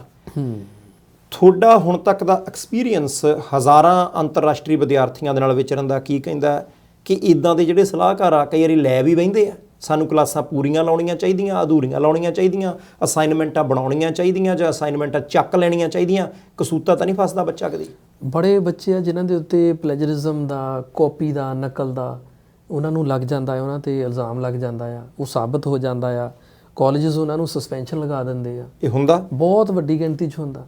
ਉਹ ਹੁਣ ਇਹ ਨਹੀਂ ਕਿ ਉਹਨਾਂ ਨੇ ਕਈ ਵਾਰੀ ਉਹਨੇ ਕਾਪੀ ਪੇਸਟ ਇੰਟਰਨੈਟ ਤੋਂ ਕੀਤਾ ਆ ਹੁੰਦਾ, ਕਈ ਵਾਰੀ ਅਸਾਈਨਮੈਂਟ ਇੱਧਰੋਂ ਉੱਧਰੋਂ ਲੈ ਲੈਂਦੇ ਆ।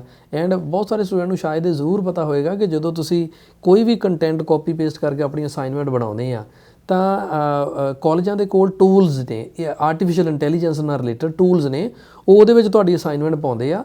ਉਹ ਟੂਲ ਟੀਚਰ ਨੂੰ ਦੱਸ ਦਿੰਦਾ ਆ ਕਿ ਇਸ ਅਸਾਈਨਮੈਂਟ ਦਾ ਕਿਹੜਾ ਪੈਰਾ ਕਿਹੜੀ ਵੈਬਸਾਈਟ ਤੋਂ ਕਾਪੀ ਕੀਤਾ ਗਿਆ, ਸੌਦਾ ਕਿਹੜੀ ਦੁਕਾਨ ਤੋਂ ਲਿਆਂਦਾ ਜੀ। ਬਿਲਕੁਲ ਠੀਕ ਹੈ। ਸੋ ਉਹ ਉਹਨਾਂ ਨੂੰ ਇਸ ਚੀਜ਼ ਬਾਰੇ ਜਾਣਕਾਰੀ ਹੈਗੀ ਆ।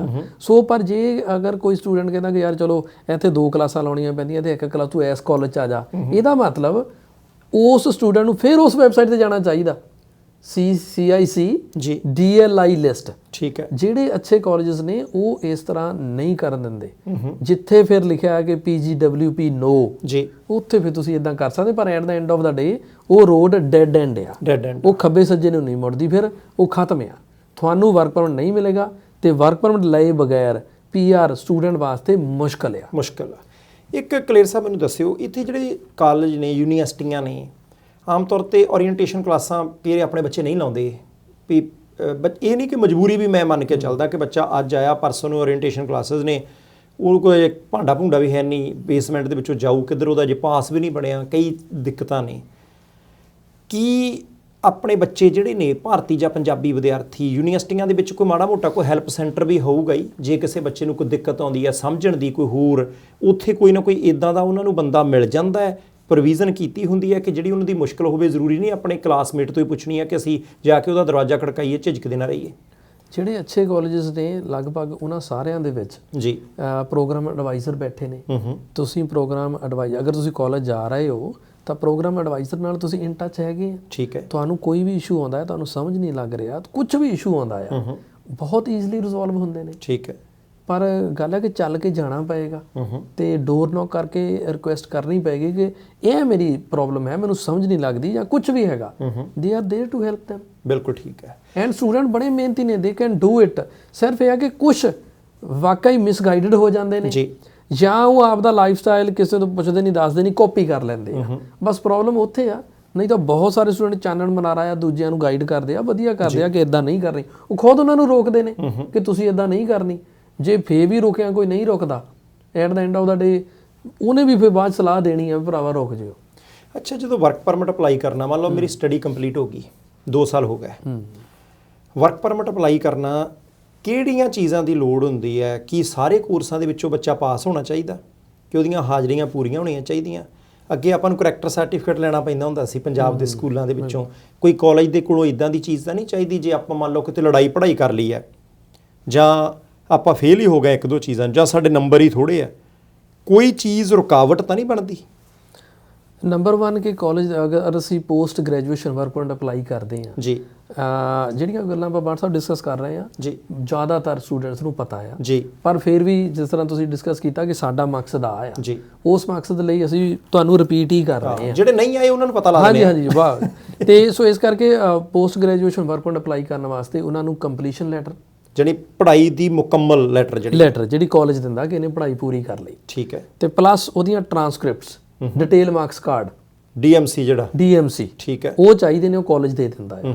ਹੁਣ ਸੈਕੰਡ ਇਹਦਾ ਕੁਐਸਚਨ ਇਹ ਆ ਕਿ ਅਗਰ ਕਿਸੇ ਨੇ ਆਪਣਾ ਕੋਰਸ ਵਿੱਚ ਕਿਤੇ ਕਿਤੇ ਫੇਲ ਹੋ ਗਿਆ, ਜੀ, ਕਿਤੇ ਉਹ ਜਾਂਦਾ ਰਿਹਾ ਕਾਲਜ ਜਾਂਦਾ ਰਿਹਾ ਸਟੂਡੈਂਟ, ਪਰ ਉਹ ਕਿਤੇ ਫੇਲ ਹੋ ਗਿਆ, ਜੀ, ਇਮੀਗ੍ਰੇਸ਼ਨ ਵਾਲੇ ਉਹਨੂੰ ਐਡਾ ਮੁੱਦਾ ਨਹੀਂ ਬਣਾਉਂਦੇ, ਠੀਕ ਹੈ, ਕਿਉਂਕਿ ਉਹ ਜਾਂਦਾ ਰਿਹਾ।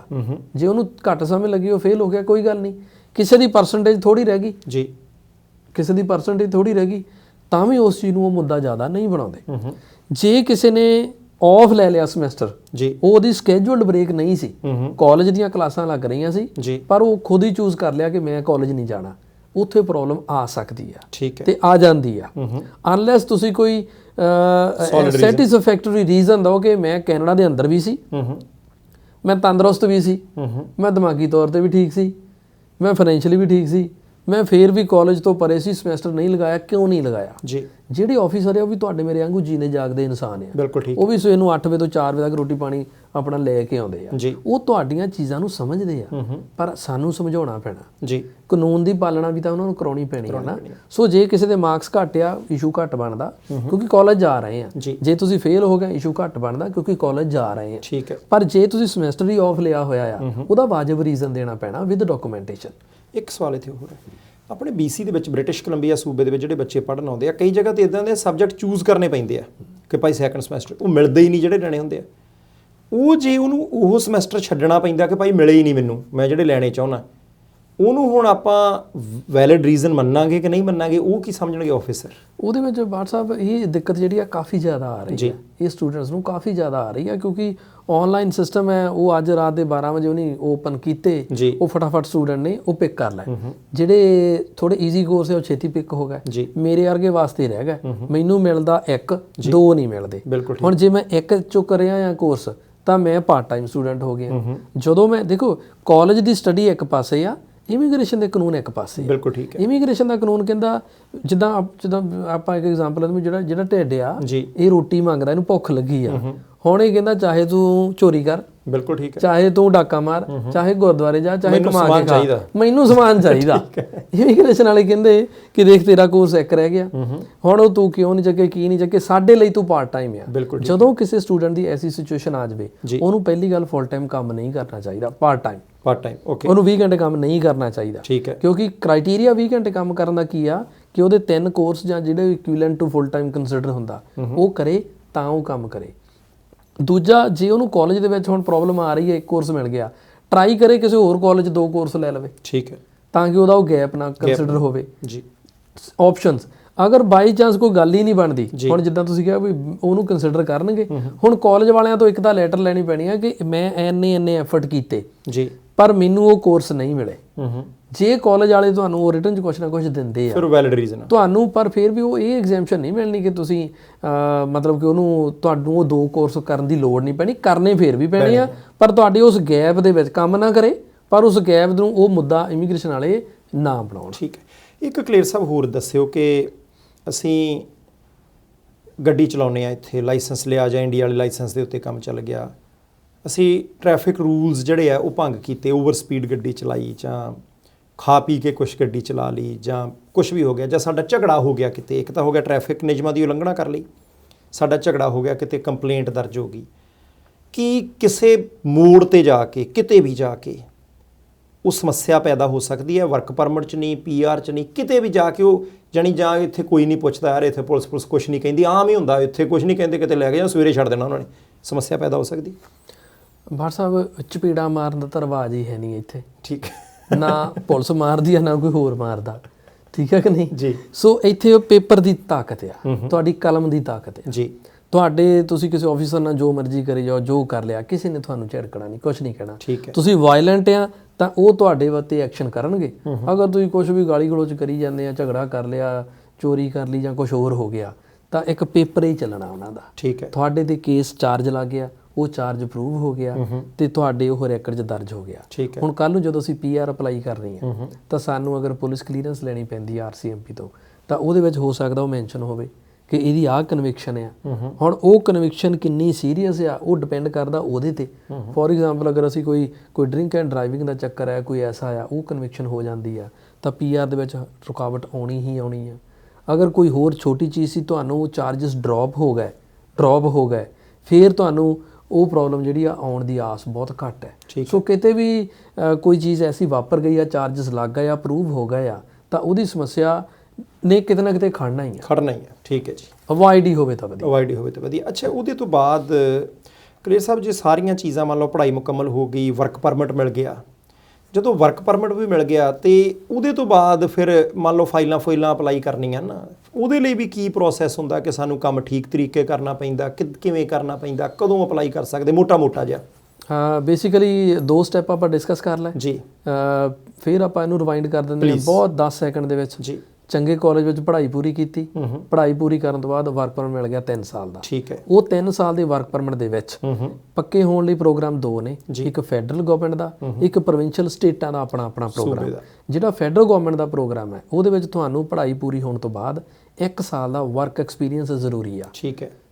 1 ਸਾਲ ਦਾ ਵਰਕ ਐਕਸਪੀਰੀਅੰਸ ਜਿਹੜਾ ਕਿ ਸਕਿਲਡ ਕੈਟਾਗਰੀ ਦੇ ਵਿੱਚ ਹੋਵੇ, ਜਿਹੜਾ ਹੁਣ ਟੀਅਰ ਸਿਸਟਮ ਆਇਆ 0 1 2 3 4 ਦੇ ਵਿੱਚ ਹੋਵੇ, OAB ਜਿੱਦਾਂ ਅਸੀਂ ਪਹਿਲਾਂ ਕਹਿੰਦੇ ਸੀਗੇ, ਕੋਈ ਸੁਪਰਵਾਈਜ਼ਰ, ਕੋਈ ਅਸਿਸਟੈਂਟ ਮੈਨੇਜਰ, ਕੋਈ ਮੈਨੇਜਰ, ਕੋਈ ਪਲੰਬਰ, ਕੁਛ ਵੀ ਹੋਵੇ, ਉਹ 1 ਸਾਲ ਦਾ ਐਕਸਪੀਰੀਅੰਸ ਜਦੋਂ ਤੁਹਾਡਾ ਪੂਰਾ ਹੋ ਗਿਆ, ਦੈਨ ਤੁਸੀਂ ਫੈਡਰਲ ਗਵਰਨਮੈਂਟ ਦੇ ਐਕਸਪ੍ਰੈਸ ਐਂਟਰੀ ਪ੍ਰੋਗਰਾਮ ਦੀ ਕੈਨੇਡੀਅਨ ਐਕਸਪੀਰੀਅੰਸ ਕਲਾਸ ਕੈਟਾਗਰੀ ਲਈ ਕੁਆਲੀਫਾਈ ਕਰ ਗਏ। ਠੀਕ ਹੈ। ਉਸ ਤੋਂ ਬਾਅਦ ਤੁਸੀਂ ਆਪਣੇ ਆਈਲੈਟਸ ਜਰਨਲ ਦੇ ਬੈਂਡ ਲੈਣੇ ਆ, ਜਿਹੜੇ ਮਿਨੀਮਮ 5 ਤੋਂ ਬਾਅਦ 6-7 ਤੱਕ ਹੋ ਸਕਦੇ ਆ, ਡਿਪੈਂਡਿੰਗ ਔਨ ਤੁਹਾਡਾ ਜੌਬ ਟਾਈਟਲ ਕੀ ਆ। ਠੀਕ ਹੈ। ਤੇ ਜਦੋਂ ਤੁਹਾਡੀ 2 ਸਾਲ ਦੀ ਪੜ੍ਹਾਈ ਹੋ ਗਈ, ਵਰਕ ਪਰਮਿਟ ਮਿਲ ਗਿਆ, 1 ਸਾਲ ਦਾ ਕੰਮ ਪੂਰਾ ਹੋ ਗਿਆ, ਤੁਸੀਂ ਫਿਰ PR ਲਈ ਐਲੀਜੀਬਲ ਹੋ ਕੇ ਪੂਲ ਦੇ ਵਿੱਚ ਆਪਣੀ ਫਾਈਲ ਪਾ ਦੇਣੀ ਹੈ। ਠੀਕ ਹੈ। ਪੂਲ ਨੇ ਤੁਹਾਨੂੰ ਦੱਸ ਦੇਣਾ ਕਿ ਤੁਹਾਡੇ ਪੁਆਇੰਟ 350, 400, 450 ਕਿੰਨੇ ਬਣਦੇ ਆ ਜੀ। ਸੋ ਤੁਸੀਂ ਇੱਕ ਕੈਟਾਗਰੀ ਦੇ ਪੂਲ ਐਂਟਰ ਹੋ ਗਏ।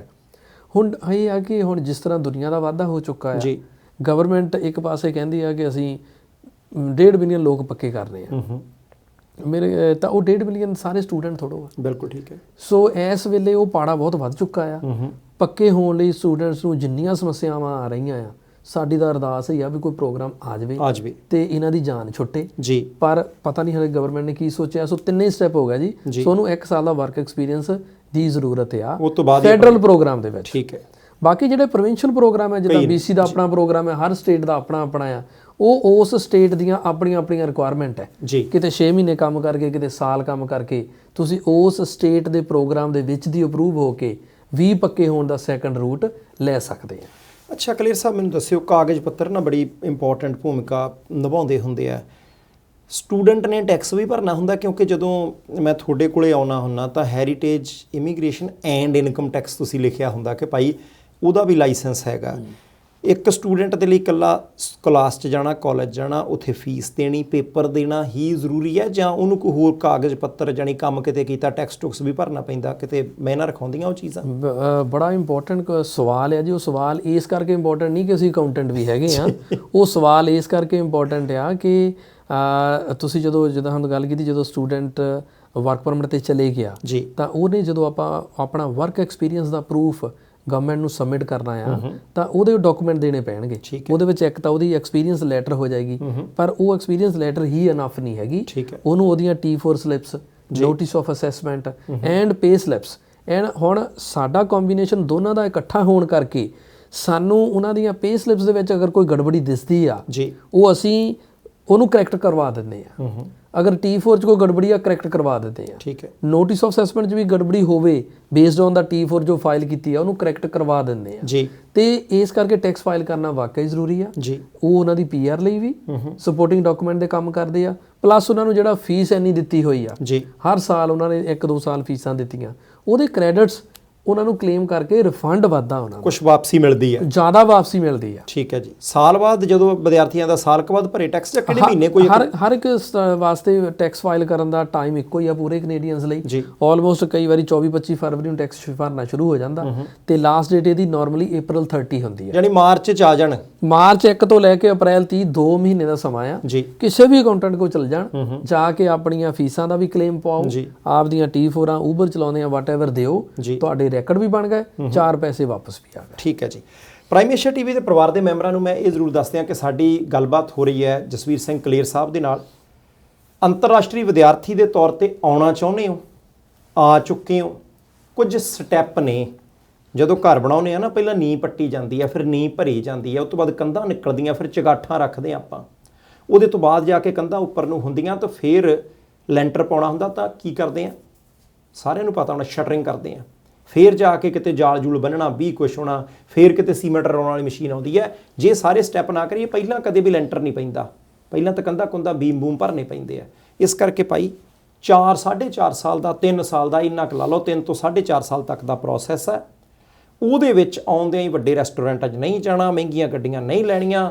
ਜਿਹੜੇ ਫੁਕਰੇ ਨੇ ਐਵੇਂ ਹੀ ਫੂਫਾਂ ਕਰਦੇ ਫਿਰਦੇ ਆ, ਪਟਾਕੇ ਵਜਾਉਂਦੇ, ਉਹਨਾਂ ਦੇ ਮਗਰ ਨਹੀਂ ਲੱਗਣ ਦੀ ਲੋੜ। ਜੇ ਤੁਸੀਂ 4 ਸਾਲ ਕਿਤੇ ਦੰਦਾਂ ਥੱਲੇ ਜੀਭ ਲੈ ਕੇ ਕਾਨੂੰਨ ਦੇ ਮੁਤਾਬਕ, ਕਾਨੂੰਨ ਭੰਗ ਕੀਤੇ ਬਿਨਾਂ ਲਾਤੇ, ਵਾਰੇ ਨਿਆਰੇ ਹੋ ਜਾਣਗੇ। ਆਕਾਸ਼ ਖੁੱਲ੍ਹਾ ਹੈ, ਫਿਰ ਤੁਸੀਂ ਚਾਹੇ ਕੰਪਨੀਆਂ ਦੇ ਮਾਲਕ ਬਣ ਜਾਓ, ਚਾਹੇ ਕਾਰੋਬਾਰ ਕਰ ਲਓ, ਕੁਛ ਕਰ ਲਓ, ਘਰਦਿਆਂ ਦੇ ਵੀ ਵਾਰੇ ਨਿਆਰੇ ਜਿਹੜੇ ਕਰਦੇ ਹੋਗੇ। ਪਰ ਤੁਸੀਂ ਉਹ ਆਪਣੇ ਆਪ ਨੂੰ ਰੋਕ ਸਕਦੇ ਹੋ। ਕੋਈ ਗਲਤੀ ਕਰ ਲਈ, ਪੜ੍ਹਾਈ ਛੱਡ ਦਿੱਤੀ, ਕੋਈ ਕ੍ਰਾਈਮ ਕਰ ਲਿਆ, ਤੁਸੀਂ ਖੁਦ ਰੁਕਾਵਟ ਬਣੋਗੇ, ਕੋਈ ਹੋਰ ਬੰਦਾ ਤੁਹਾਡੇ ਸਾਹਮਣੇ ਰੁਕਾਵਟ ਨਹੀਂ ਬਣ ਸਕਦਾ। ਕਲੀਅਰ ਸਾਹਿਬ, ਸਵਾਲ ਇਹ ਹੈ ਕਿ ਕੀ ਕੋਈ ਬੱਚਾ ਕਦੇ ਇਦਾਂ ਦਾ ਟੱਕਰਿਆ ਕਿ ਉਹ ਪੜ੍ਹਾਈ ਨਾ ਪੂਰੀ ਹੋਈ ਹੋਵੇ, ਅੱਧ ਵਿਚਾਲੇ ਰਹਿ ਗਿਆ ਹੋਵੇ, ਧੱਕੇ ਖਾਂਦਾ ਹੋਵੇ, ਪੱਕਾ ਹੀ ਨਾ ਹੋਇਆ ਹੋਵੇ? ਰੁਕਾਵਟ ਉਹ ਆਪ ਹੀ ਹੋਊਗਾ, ਇਹਦੇ ਵਿੱਚ ਕੋਈ ਦੋ ਰਾਏ ਨਹੀਂ। ਇਦਾਂ ਦੇ ਹੁੰਦੇ ਬੱਚੇ ਕਾਫੀ ਨੇ ਜੀ।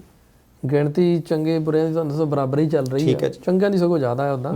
ਤੇ ਐਸੇ ਸਟੂਡੈਂਟਸ ਕਾਫੀ ਨੇ ਜਿਹੜੇ ਕਿਸੇ ਨਾ ਕਿਸੇ ਮਜਬੂਰੀ ਬਸ, ਹੋ ਸਕਦਾ ਉਹਨਾਂ ਦੀ ਕਈਆਂ ਦੀ ਫਾਈਨੈਂਸ਼ੀਅਲ ਮਜਬੂਰੀ ਆ, ਠੀਕ ਹੈ, ਪਰ ਪਤਾ ਨਹੀਂ ਕਿਸੇ ਰੀਜ਼ਨ ਕਰਕੇ ਉਹ ਫਾਈਨੈਂਸ਼ੀਅਲੀ ਨਹੀਂ ਹੋ ਸਕੇ, ਕਾਲਜ ਵਿੱਚ ਐਨਰੋਲ ਨਹੀਂ ਰਹੇ, ਪੜ੍ਹਾਈ ਪੂਰੀ ਨਹੀਂ ਹੋਈ ਜੀ। ਕਈ ਲਗਾਤਾਰ ਫੇਲ ਹੁੰਦੇ ਰਹੇ, ਵੀ ਉਹਨੇ ਵੀ ਪੜ੍ਹਾਈ ਛੱਡਤੀ। ਕਈਆਂ ਨੂੰ ਕਿਸੇ ਨੇ ਸਲਾਹ ਦੇ ਦਿੱਤੀ ਕਿ ਦੇਖ ਤੂੰ $25-30,000 ਪੜ੍ਹਾਈ ਤੇ ਲਾਉਣਾ, 2 ਸਾਲ ਕਿਤਾਬਾਂ 'ਚ ਖਰਾਬ ਕਰੇਗਾ, ਛੱਡ ਪਰੇ, ਤੈਨੂੰ LMI ਲੈ ਕੇ ਦਿੰਦੇ ਆ ਜੀ। ਹੁਣ ਜਿਹਨੇ LMI ਲੈ ਲਈ ਉਹਦੀ ਡਿਸਕਸ਼ਨ ਨਹੀਂ ਹਜੇ ਅਸੀਂ ਕਰਨੀ, ਹੋਣਾ ਉਹਨੇ ਵੀ ਤੰਗ ਹੀ ਆ, ਜੋ ਅੱਜ ਦੇ ਕਾਨੂੰਨ ਹੈ, ਜੋ ਅੱਜ ਦੇ ਕਾਨੂੰਨ ਜੀ, ਰਾਈਟ। ਤੇ ਹਰ ਚੀਜ਼ ਹਰ ਕਿਤੇ ਫਿੱਟ ਨਹੀਂ ਪੈਂਦੀ, ਪਰ ਜਿਹੜੇ ਸਟੂਡੈਂਟਸ ਕਿਸੇ ਵੀ ਵਜ੍ਹਾ ਕਰਕੇ ਆਪਣੀ ਸਟੱਡੀ ਪੂਰੀ ਨਹੀਂ ਕਰ ਪਾਏ, ਕਾਨੂੰਨ ਨੇ ਤਰਸ ਨਹੀਂ ਬਹੁਤਾ ਕਰਨਾ, ਠੀਕ ਹੈ। ਕਿਉਂਕਿ ਜਦੋਂ ਅਸੀਂ ਫਿਲਮਾਂ ਦੇ ਵਿੱਚ ਵੀ ਉਹ ਕਾਨੂੰਨ ਦੀ ਉਹ ਮੂਰਤੀ ਜੀ ਦੇਖਦੇ ਆ ਨਾ, ਤਾਂ ਉਹਦੇ ਅੱਖਾਂ ਤੇ ਪੱਟੀ ਬੰਨੀ ਹੋਈ, ਉਹ ਕੰਨਾਂ ਤੇ ਨਹੀਂ ਬੰਨੀ ਹੋ, ਠੀਕ ਹੈ, ਕੰਨ ਉਹਦੇ ਓਪਨ ਆ। ਇਹਦਾ ਮਤਲਬ ਇਹ ਹੈ ਕਿ ਉਹਨੂੰ ਦੇਖ ਕੇ ਤਰਸ ਨਾ ਆ ਜਾਵੇ ਜੀ। ਕਾਨੂੰਨ ਨੇ ਆਪਣਾ ਕੰਮ ਕਰਨਾ ਆ, ਠੀਕ ਹੈ। ਸੋ ਜੇ ਸਾਧਨ ਨਹੀਂ ਹੈਗੇ, ਫਾਈਨੈਂਸ਼ੀਅਲੀ ਮਜਬੂਰੀ ਆ, ਕਿਸੇ ਦੋਸਤ ਮਿੱਤਰ ਚੰਗੇ ਨਾਲ ਸੁਹਿਰਦ ਨਾਲ ਗੱਲ ਕਰੋ, ਪੈਸੇ ਦਾ ਅਰੇਂਜਮੈਂਟ ਕਰੋ ਤੇ ਪੜ੍ਹਾਈ ਜ਼ਰੂਰ ਪੂਰੀ ਕਰੋ। ਉਸ ਤੋਂ ਬਿਨਾਂ ਨਹੀਂ ਹੱਲ, ਉਹ ਜ਼ਰੂਰੀ। ਉਸ ਤੋਂ ਬਿਨਾਂ ਹੱਲ ਫਿਰ ਇਹੀ ਆ ਕਿ ਤੁਸੀਂ ਆਪਣਾ ਸਟੇਟਸ ਵੀ ਗਵਾਓਗੇ ਜੀ।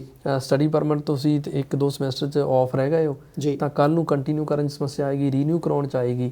ਸੋ ਇਹ ਸਮੱਸਿਆਵਾਂ ਨੂੰ ਪਲੇ ਬਟਨ ਤੇ ਪਲੇ ਕਰ ਦਿੱਤਾ ਆਪਾਂ। ਬਿਲਕੁਲ ਠੀਕ ਹੈ। ਕਲੀਅਰ ਸਾਹਿਬ, ਮੈਂ ਇੱਕ ਚੀਜ਼ ਹੋਰ ਪੁੱਛਣੀ ਹੈ। ਦੁਨੀਆ ਦਾ ਕੋਈ ਕੋਨਾ ਇਦਾਂ ਦਾ ਨਹੀਂ ਜਿੱਥੇ ਨਸ਼ਾ ਹੈ ਨਹੀਂਗਾ। ਨਸ਼ਾ ਆਪਾਂ ਨੂੰ ਪਤਾ ਕਿ ਇੱਥੇ ਵੀ ਟਰੱਕਾਂ ਦੇ ਟਰੱਕ ਫੜ ਹੁੰਦੇ ਆ, ਕਦੇ ਕੋਈ ਬੰਦਾ ਫੜ ਹੋ ਗਿਆ, ਗੈਂਗਵਾਰ ਵੀ ਹੁੰਦੀ, ਸਾਰਾ ਕੁਝ ਹੁੰਦਾ। ਕਿਤੇ ਨਾ ਕਿਤੇ ਇਸ ਗੱਲ ਦੀ ਘਾਟ ਜਾਪੀ ਹੈ, ਕਿਉਂਕਿ ਤੁਸੀਂ ਪੁਰਾਣੇ ਆਏ ਹੋ ਇੱਥੇ, ਮੈਂ ਤਾਂ ਜੇ ਨਵਾਂ ਹੀ ਹਾਂ ਅਤੇ ਉੱਧਰ ਸੰਪਰਕ ਰਹਿੰਦਾ ਸਾਰਿਆਂ ਨਾਲ ਇਸ ਫੀਲਡ 'ਚ ਹੋਣ ਕਰਕੇ। ਸਾਡੇ ਕੋਲ ਨਾ 4 ਤਰਜੀਹਾਂ ਹੁੰਦੀਆਂ ਜਦੋਂ ਬੱਚਾ 8ਵੀਂ 9ਵੀਂ ਕਰ ਲੈਂਦਾ, ਪੁੱਤ ਧੀਏ ਪੜ੍ਹ ਲਾ, 12ਵੀਂ 'ਚੋਂ ਚੰਗੇ ਨੰਬਰ ਲੈਣੇ ਆ ਅਤੇ ਆਈਲਟਸ ਕਰਨਾ, ਫਿਰ ਕੈਨੇਡਾ ਚਲ ਜਾਣਾ। ਬਹੁਤ ਵਧੀਆ ਟੀਚੇ ਨੇ ਇਹ, ਨਿਆਣੇ ਸੌਖੇ ਥੋੜ੍ਹੀ ਆ। ਫਿਰ ਸਾਨੂੰ ਹੁੰਦਾ ਕਿ ਉੱਥੇ ਭੂਆ ਲੈਣ ਆਊ, ਮਾਸੀ ਲੈਣ ਆਊ, ਜਾਂ ਡੈਡੀ ਦਾ ਦੋਸਤ ਕੋਈ ਹੈਗਾ, ਜਾਂ ਮੰਮੀ ਦੀ ਸਹੇਲੀ ਕੋਈ ਹੈਗੀ ਆ, ਕਿ ਉਹ ਲੈ ਜਾਣਗੇ। ਆਪਾਂ ਕਹਿੰਦੇ ਬੇਸਮੈਂਟ ਲੱਭ ਦਿਓ। ਇਹ ਪੇਰੈਂਟਸ ਦਾ ਸੈਕੰਡ ਸਟੈਪ ਹੈ ਨਾ, ਕਿ ਬੇਸਮੈਂਟ ਲੱਭ ਦਿਓ, ਉਹ ਕੰਮ ਦੇ ਨੇੜੇ ਹੋਵੇ ਜਾਂ ਬੱਸ ਦੇ ਨੇੜੇ ਹੋਵੇ। ਮੈਨੂੰ ਲੱਗਦਾ ਕਿ ਜਿੱਥੇ ਲੈਕ ਕਰਦੇ, ਮੈਂ ਤਾਂ ਰੌਲਾ ਪਾਉਣਾ ਹੁੰਦਾ ਕੋਠੇ ਤੇ ਚੜ੍ਹ ਕੇ ਇਹ, ਕਿ ਅਸੀਂ ਬੇਸਮੈਂਟ ਦੇਖਦੇ ਹਾਂ, ਅਸੀਂ ਵੀਜ਼ਾ ਦੇਖਦੇ ਹਾਂ, ਸਾਰਾ ਕੁਝ ਦੇਖਣਾ ਚਾਹੀਦਾ, ਪਰ ਬੇਸਮੈਂਟ ਦੇ ਵਿੱਚ ਸਾਡੀ ਬੱਚੀ ਜਾਂ ਬੱਚੀ ਦੇ ਨਾਲ ਸਹੇਲੀ ਕਿਹੜੀ ਆ, ਬੱਚੇ ਦੇ ਨਾਲ ਦੋਸਤ ਕੌਣ ਹੈ, ਉਹ ਚੰਗੇ ਨੇ, ਉਹ ਮਾੜੇ ਨੇ, ਉਹ ਫੁਕਰੇ ਤਾਂ ਨਹੀਂ, ਉਹ ਖਾਣ ਪੀਣ ਵਾਲੇ ਤਾਂ ਨਹੀਂ, ਉਹ ਨਸ਼ੇੜੀ ਤਾਂ ਨਹੀਂ, ਉਹ ਪੜ੍ਹਾਈਆਂ ਛੱਡਣ ਵਾਲੇ ਤਾਂ ਨਹੀਂ। ਉਹ ਸਟੈਪ ਅਜੇ ਮਨਫੀ ਲੱਗਦਾ ਮੈਨੂੰ। ਜੇ ਇਸ ਗੱਲ ਦੀ ਵੀ ਤਿਆਰੀ ਨਾਲ ਕਰਨ ਤਾਂ ਸ਼ਾਇਦ ਬਚਾਅ ਹੋ ਜਾਵੇ। WhatsApp ਪੰਜਾਬੀ ਦੀ ਫੇਰ ਇੱਕ ਕਹਾਵਤ ਹੈ, ਠੀਕ ਹੈ, ਉਹ ਕਹਿੰਦੇ ਅਮਲੀ ਨੂੰ ਅਮਲੀ 100 ਕੋਹ ਤੇ ਟੱਕਰਦਾ। ਠੀਕ ਹੈ ਜੀ। ਅਮਲੀ ਨੂੰ ਅਮਲੀ 100 ਕੋਹ ਤੇ ਟੱਕਰਦਾ ਜੀ। ਹੁਣ ਇਹਦਾ ਮਤਲਬ ਤਾਂ ਸਾਰੇ ਪੰਜਾਬੀਆਂ ਨੂੰ ਪਤਾ ਹੀ ਆ ਜੀ। ਸੋ ਜੇ ਮੇਰੇ ਅੰਦਰ ਉਸ ਤਰ੍ਹਾਂ ਦੀ ਵਿਗੜਨ ਦੀ ਚਿੰਗ ਹੈਗੀ ਆ ਤਾਂ ਫਿਰ ਮੈਂ ਵਿਗੜੇ ਹੀ ਜਾਣਾ। ਠੀਕ ਹੈ। ਪਰ ਮੇਰਾ ਬਚਾਅ ਬਹੁਤ ਹੋ ਸਕਦਾ। Prevention is better than cure. ਜੀ। ਇਲਾਜ ਨਾਲੋਂ ਪਰਹੇਜ਼ ਚੰਗਾ। ਜੇ ਮਾਂ-ਬਾਪ ਤਾਂ ਉੱਥੇ ਬੈਠੇ ਸਲਾਹ ਦੇ ਸਕਦੇ ਆ, ਜੀ, ਤੁਹਾਡੇ ਮੇਰੇ ਵਰਗੇ ਕਿਸੇ ਨੂੰ ਕਹਿ ਸਕਦੇ ਆ ਵੀ ਨਿਆਣੇ ਦਾ ਖਿਆਲ ਰੱਖਿਓ।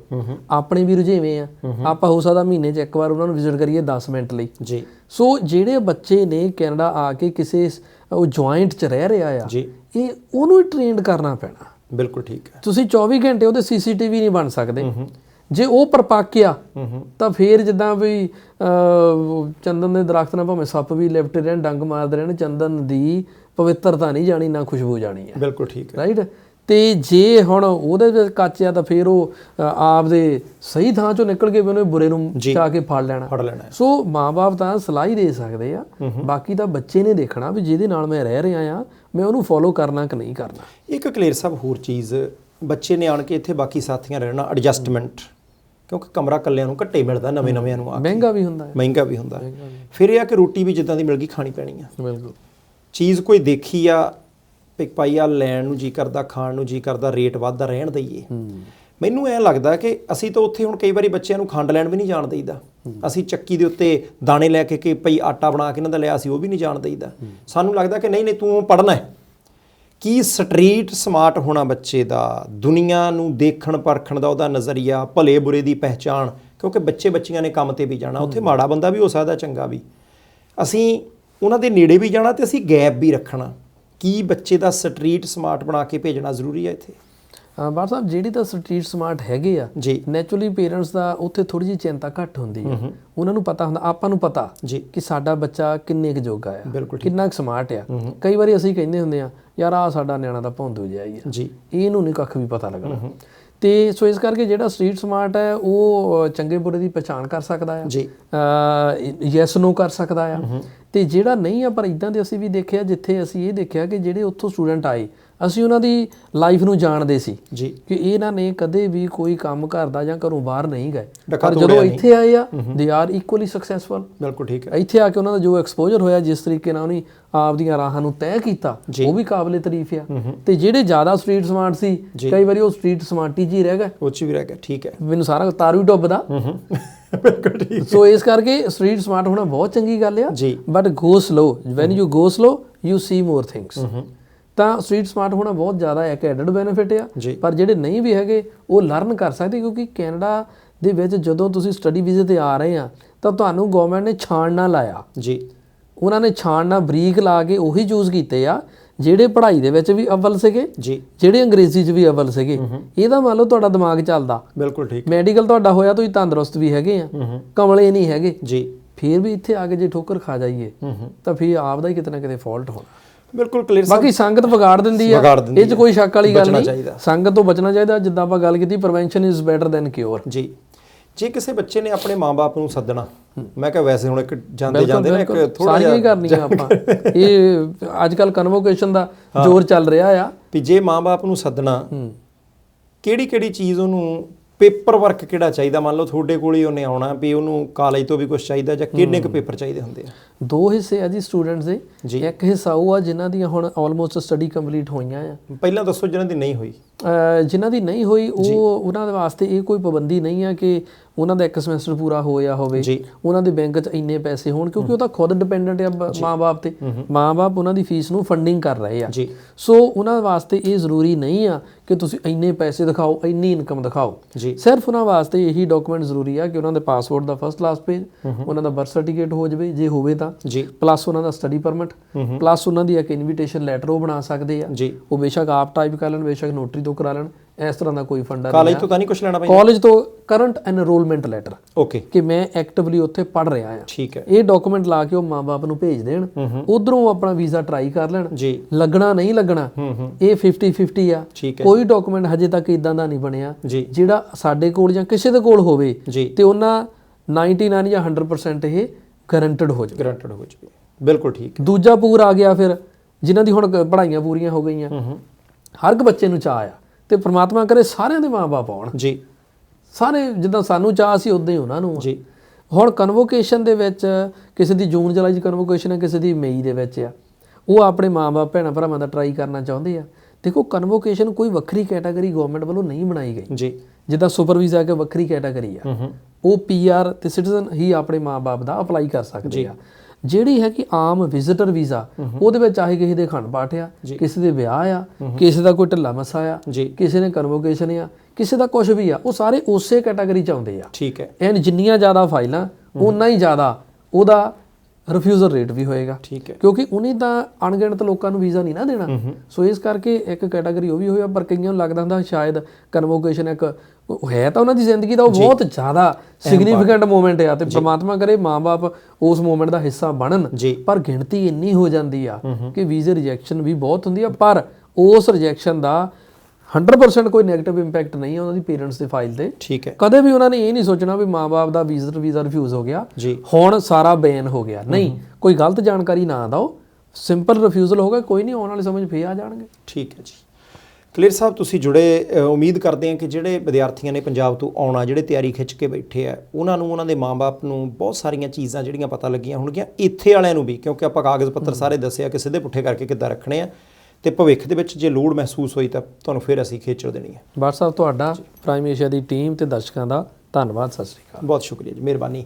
ਸੋ ਹੈਰੀਟੇਜ ਇਮੀਗ੍ਰੇਸ਼ਨ ਤੇ ਇਨਕਮ ਟੈਕਸ ਤੋਂ ਜਿਹੜਾ ਇਸ ਵੇਲੇ ਜਸਵੀਰ ਸਿੰਘ ਕਲੀਅਰ ਸਾਹਿਬ ਦੇ ਨਾਲ ਗੱਲਬਾਤ ਹੋ ਰਹੀ ਸੀ, ਗੱਲਬਾਤ ਤੁਹਾਨੂੰ ਕਿੱਦਾਂ ਦੀ ਲੱਗੀ? ਕਿਉਂਕਿ ਪੰਜਾਬ 'ਚ ਬੈਠ ਕੇ, ਪਿੰਡ 'ਚ ਬੈਠ ਕੇ, ਆਪਣੇ ਘਰੇ ਬੈਠ ਕੇ ਕਿਵੇਂ ਤੁਸੀਂ ਜਾਣ ਸਕਦੇ ਹੋ ਕਿ ਤੁਹਾਡੇ ਕੰਸਲਟੈਂਟ ਸਾਹਿਬ ਜਿਹੜੇ ਕਾਲਜ ਦੇ ਜਿਹੜੇ ਕੋਰਸ ਦੇ ਲਈ ਤੁਹਾਨੂੰ ਭੇਜ ਰਹੇ ਆ, ਕੀ ਉਹ ਤੁਹਾਡਾ ਮਕਸਦ ਪੂਰਾ ਕਰਦਾ ਹੈ? ਉਹ ਕੋਰਸ ਮੁਕੰਮਲ ਹੋਣ ਤੋਂ ਬਾਅਦ ਵਰਕ ਪਰਮਿਟ ਮਿਲੂ, ਕਿਉਂਕਿ ਜੇ ਵਰਕ ਪਰਮਿਟ ਮਿਲੂ ਤਾਂ ਹੀ ਫਿਰ PR ਦਾ ਪ੍ਰੋਸੈਸ ਹੋ ਸਕਦਾ।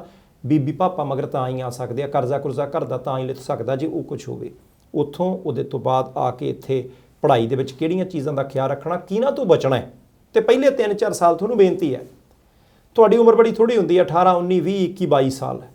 ਤੁਸੀਂ 4 ਸਾਲ ਦੰਦਾਂ ਥੱਲੇ ਜੀਭ ਲੈਣੀ ਹੈ। ਵੱਡੀ ਗੱਡੀ ਕੋਲ ਦੀ ਲੰਘਦੀ ਹੈ, ਕੋਈ ਗੱਲ ਨਹੀਂ, ਉਹਨੂੰ ਐਪਰੀਸ਼ੀਏਟ ਕਰੋ ਕਿ ਭਾਈ ਇਹਨੇ ਮਿਹਨਤ ਕੀਤੀ ਹੋਣੀ ਆ। ਕੋਈ ਪਟਾਕੇ ਵਜਾਵੇ, ਕੋਈ ਵੱਡੇ ਰੈਸਟੋਰੈਂਟ ਜਾਵੇ, ਤੁਸੀਂ ਥੋੜ੍ਹਾ ਜਿਹਾ ਕਿਰਸ ਕਰਨੀ ਹੈ। 3-4 ਸਾਲ ਪੜ੍ਹਾਈ ਮੁਕੰਮਲ ਕਰੋ, ਕਾਗਜ਼ ਪੱਤਰ ਸਿੱਧੇ ਕਰੋ। ਉਸ ਤੋਂ ਬਾਅਦ ਜਦੋਂ ਤੁਸੀਂ ਫੁੱਲ ਟਾਈਮ ਕੰਮ ਕਰਨ ਆਪਣਾ ਜਿਹੜੀ ਮਰਜ਼ੀ ਗੱਡੀ ਲਓ, ਕੋਈ ਦਿੱਕਤ ਹੀ ਨਹੀਂ, ਜਿਹੜੇ ਮਰਜ਼ੀ ਕੱਪੜੇ ਪਾਓ। ਪਰ ਜੇ ਚਾਹੁੰਦੇ ਹੋ ਕਿ ਪਰਿਵਾਰ ਸੁਖੀ ਦੇਖਣਾ ਹੈ, ਆਪਣਾ ਭਵਿੱਖ ਵਧੀਆ ਬਣਾਉਣਾ, ਫਿਰ 3-4 ਸਾਲ ਥੋੜ੍ਹਾ ਜਿਹਾ ਹਿਸਾਬ ਕਿਤਾਬ ਨਾਲ। ਸਾਨੂੰ ਦੁੱਖ ਹੁੰਦਾ ਹੈ ਜਦੋਂ ਅਸੀਂ ਮਾੜੀਆਂ ਖਬਰਾਂ ਇੱਥੇ ਸੁਣਦੇ ਹਾਂ, ਜਦੋਂ ਕੋਈ ਵਿਰਲਾ ਟਾਵਾਂ ਬੱਚਾ, ਬਹੁਤੇ ਤਾਂ ਮਿਹਨਤੀ ਨੇ, ਕੋਈ ਨਸ਼ੇ 'ਚ ਵੜ ਜਾਂਦਾ ਹੈ, ਕੋਈ ਮੈਂਟਲ ਹੈਲਥ ਦੀ ਜੇ ਕਿਸੇ ਨੂੰ ਸਮੱਸਿਆ ਆ ਜਾਂਦੀ ਹੈ, ਕਿਸੇ ਦੀ ਪੜ੍ਹਾਈ ਪੂਰੀ ਨਹੀਂ ਹੁੰਦੀ।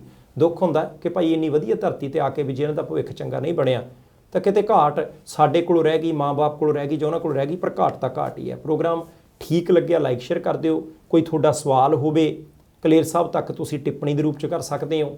ਉਹਦੇ ਤੋਂ ਬਾਅਦ ਫਿਰ ਅਸੀਂ ਕੋਸ਼ਿਸ਼ ਕਰਾਂਗੇ ਕਿ ਭਾਈ ਉਹਦਾ ਕੋਈ ਜਵਾਬ ਜਿਹੜਾ ਦੇ ਸਕੀਏ। ਇੱਥੇ ਦਿਓ ਪਰਮਜੀਤ ਸਿੰਘ ਬਾਠ ਨੂੰ ਆਗਿਆ। ਦੇਖਦੇ ਰਹਿਣਾ ਪ੍ਰਾਈਮ ਏਸ਼ੀਆ TV, ਤੁਹਾਡਾ ਆਪਣਾ, ਤੁਹਾਡੇ ਲਈ।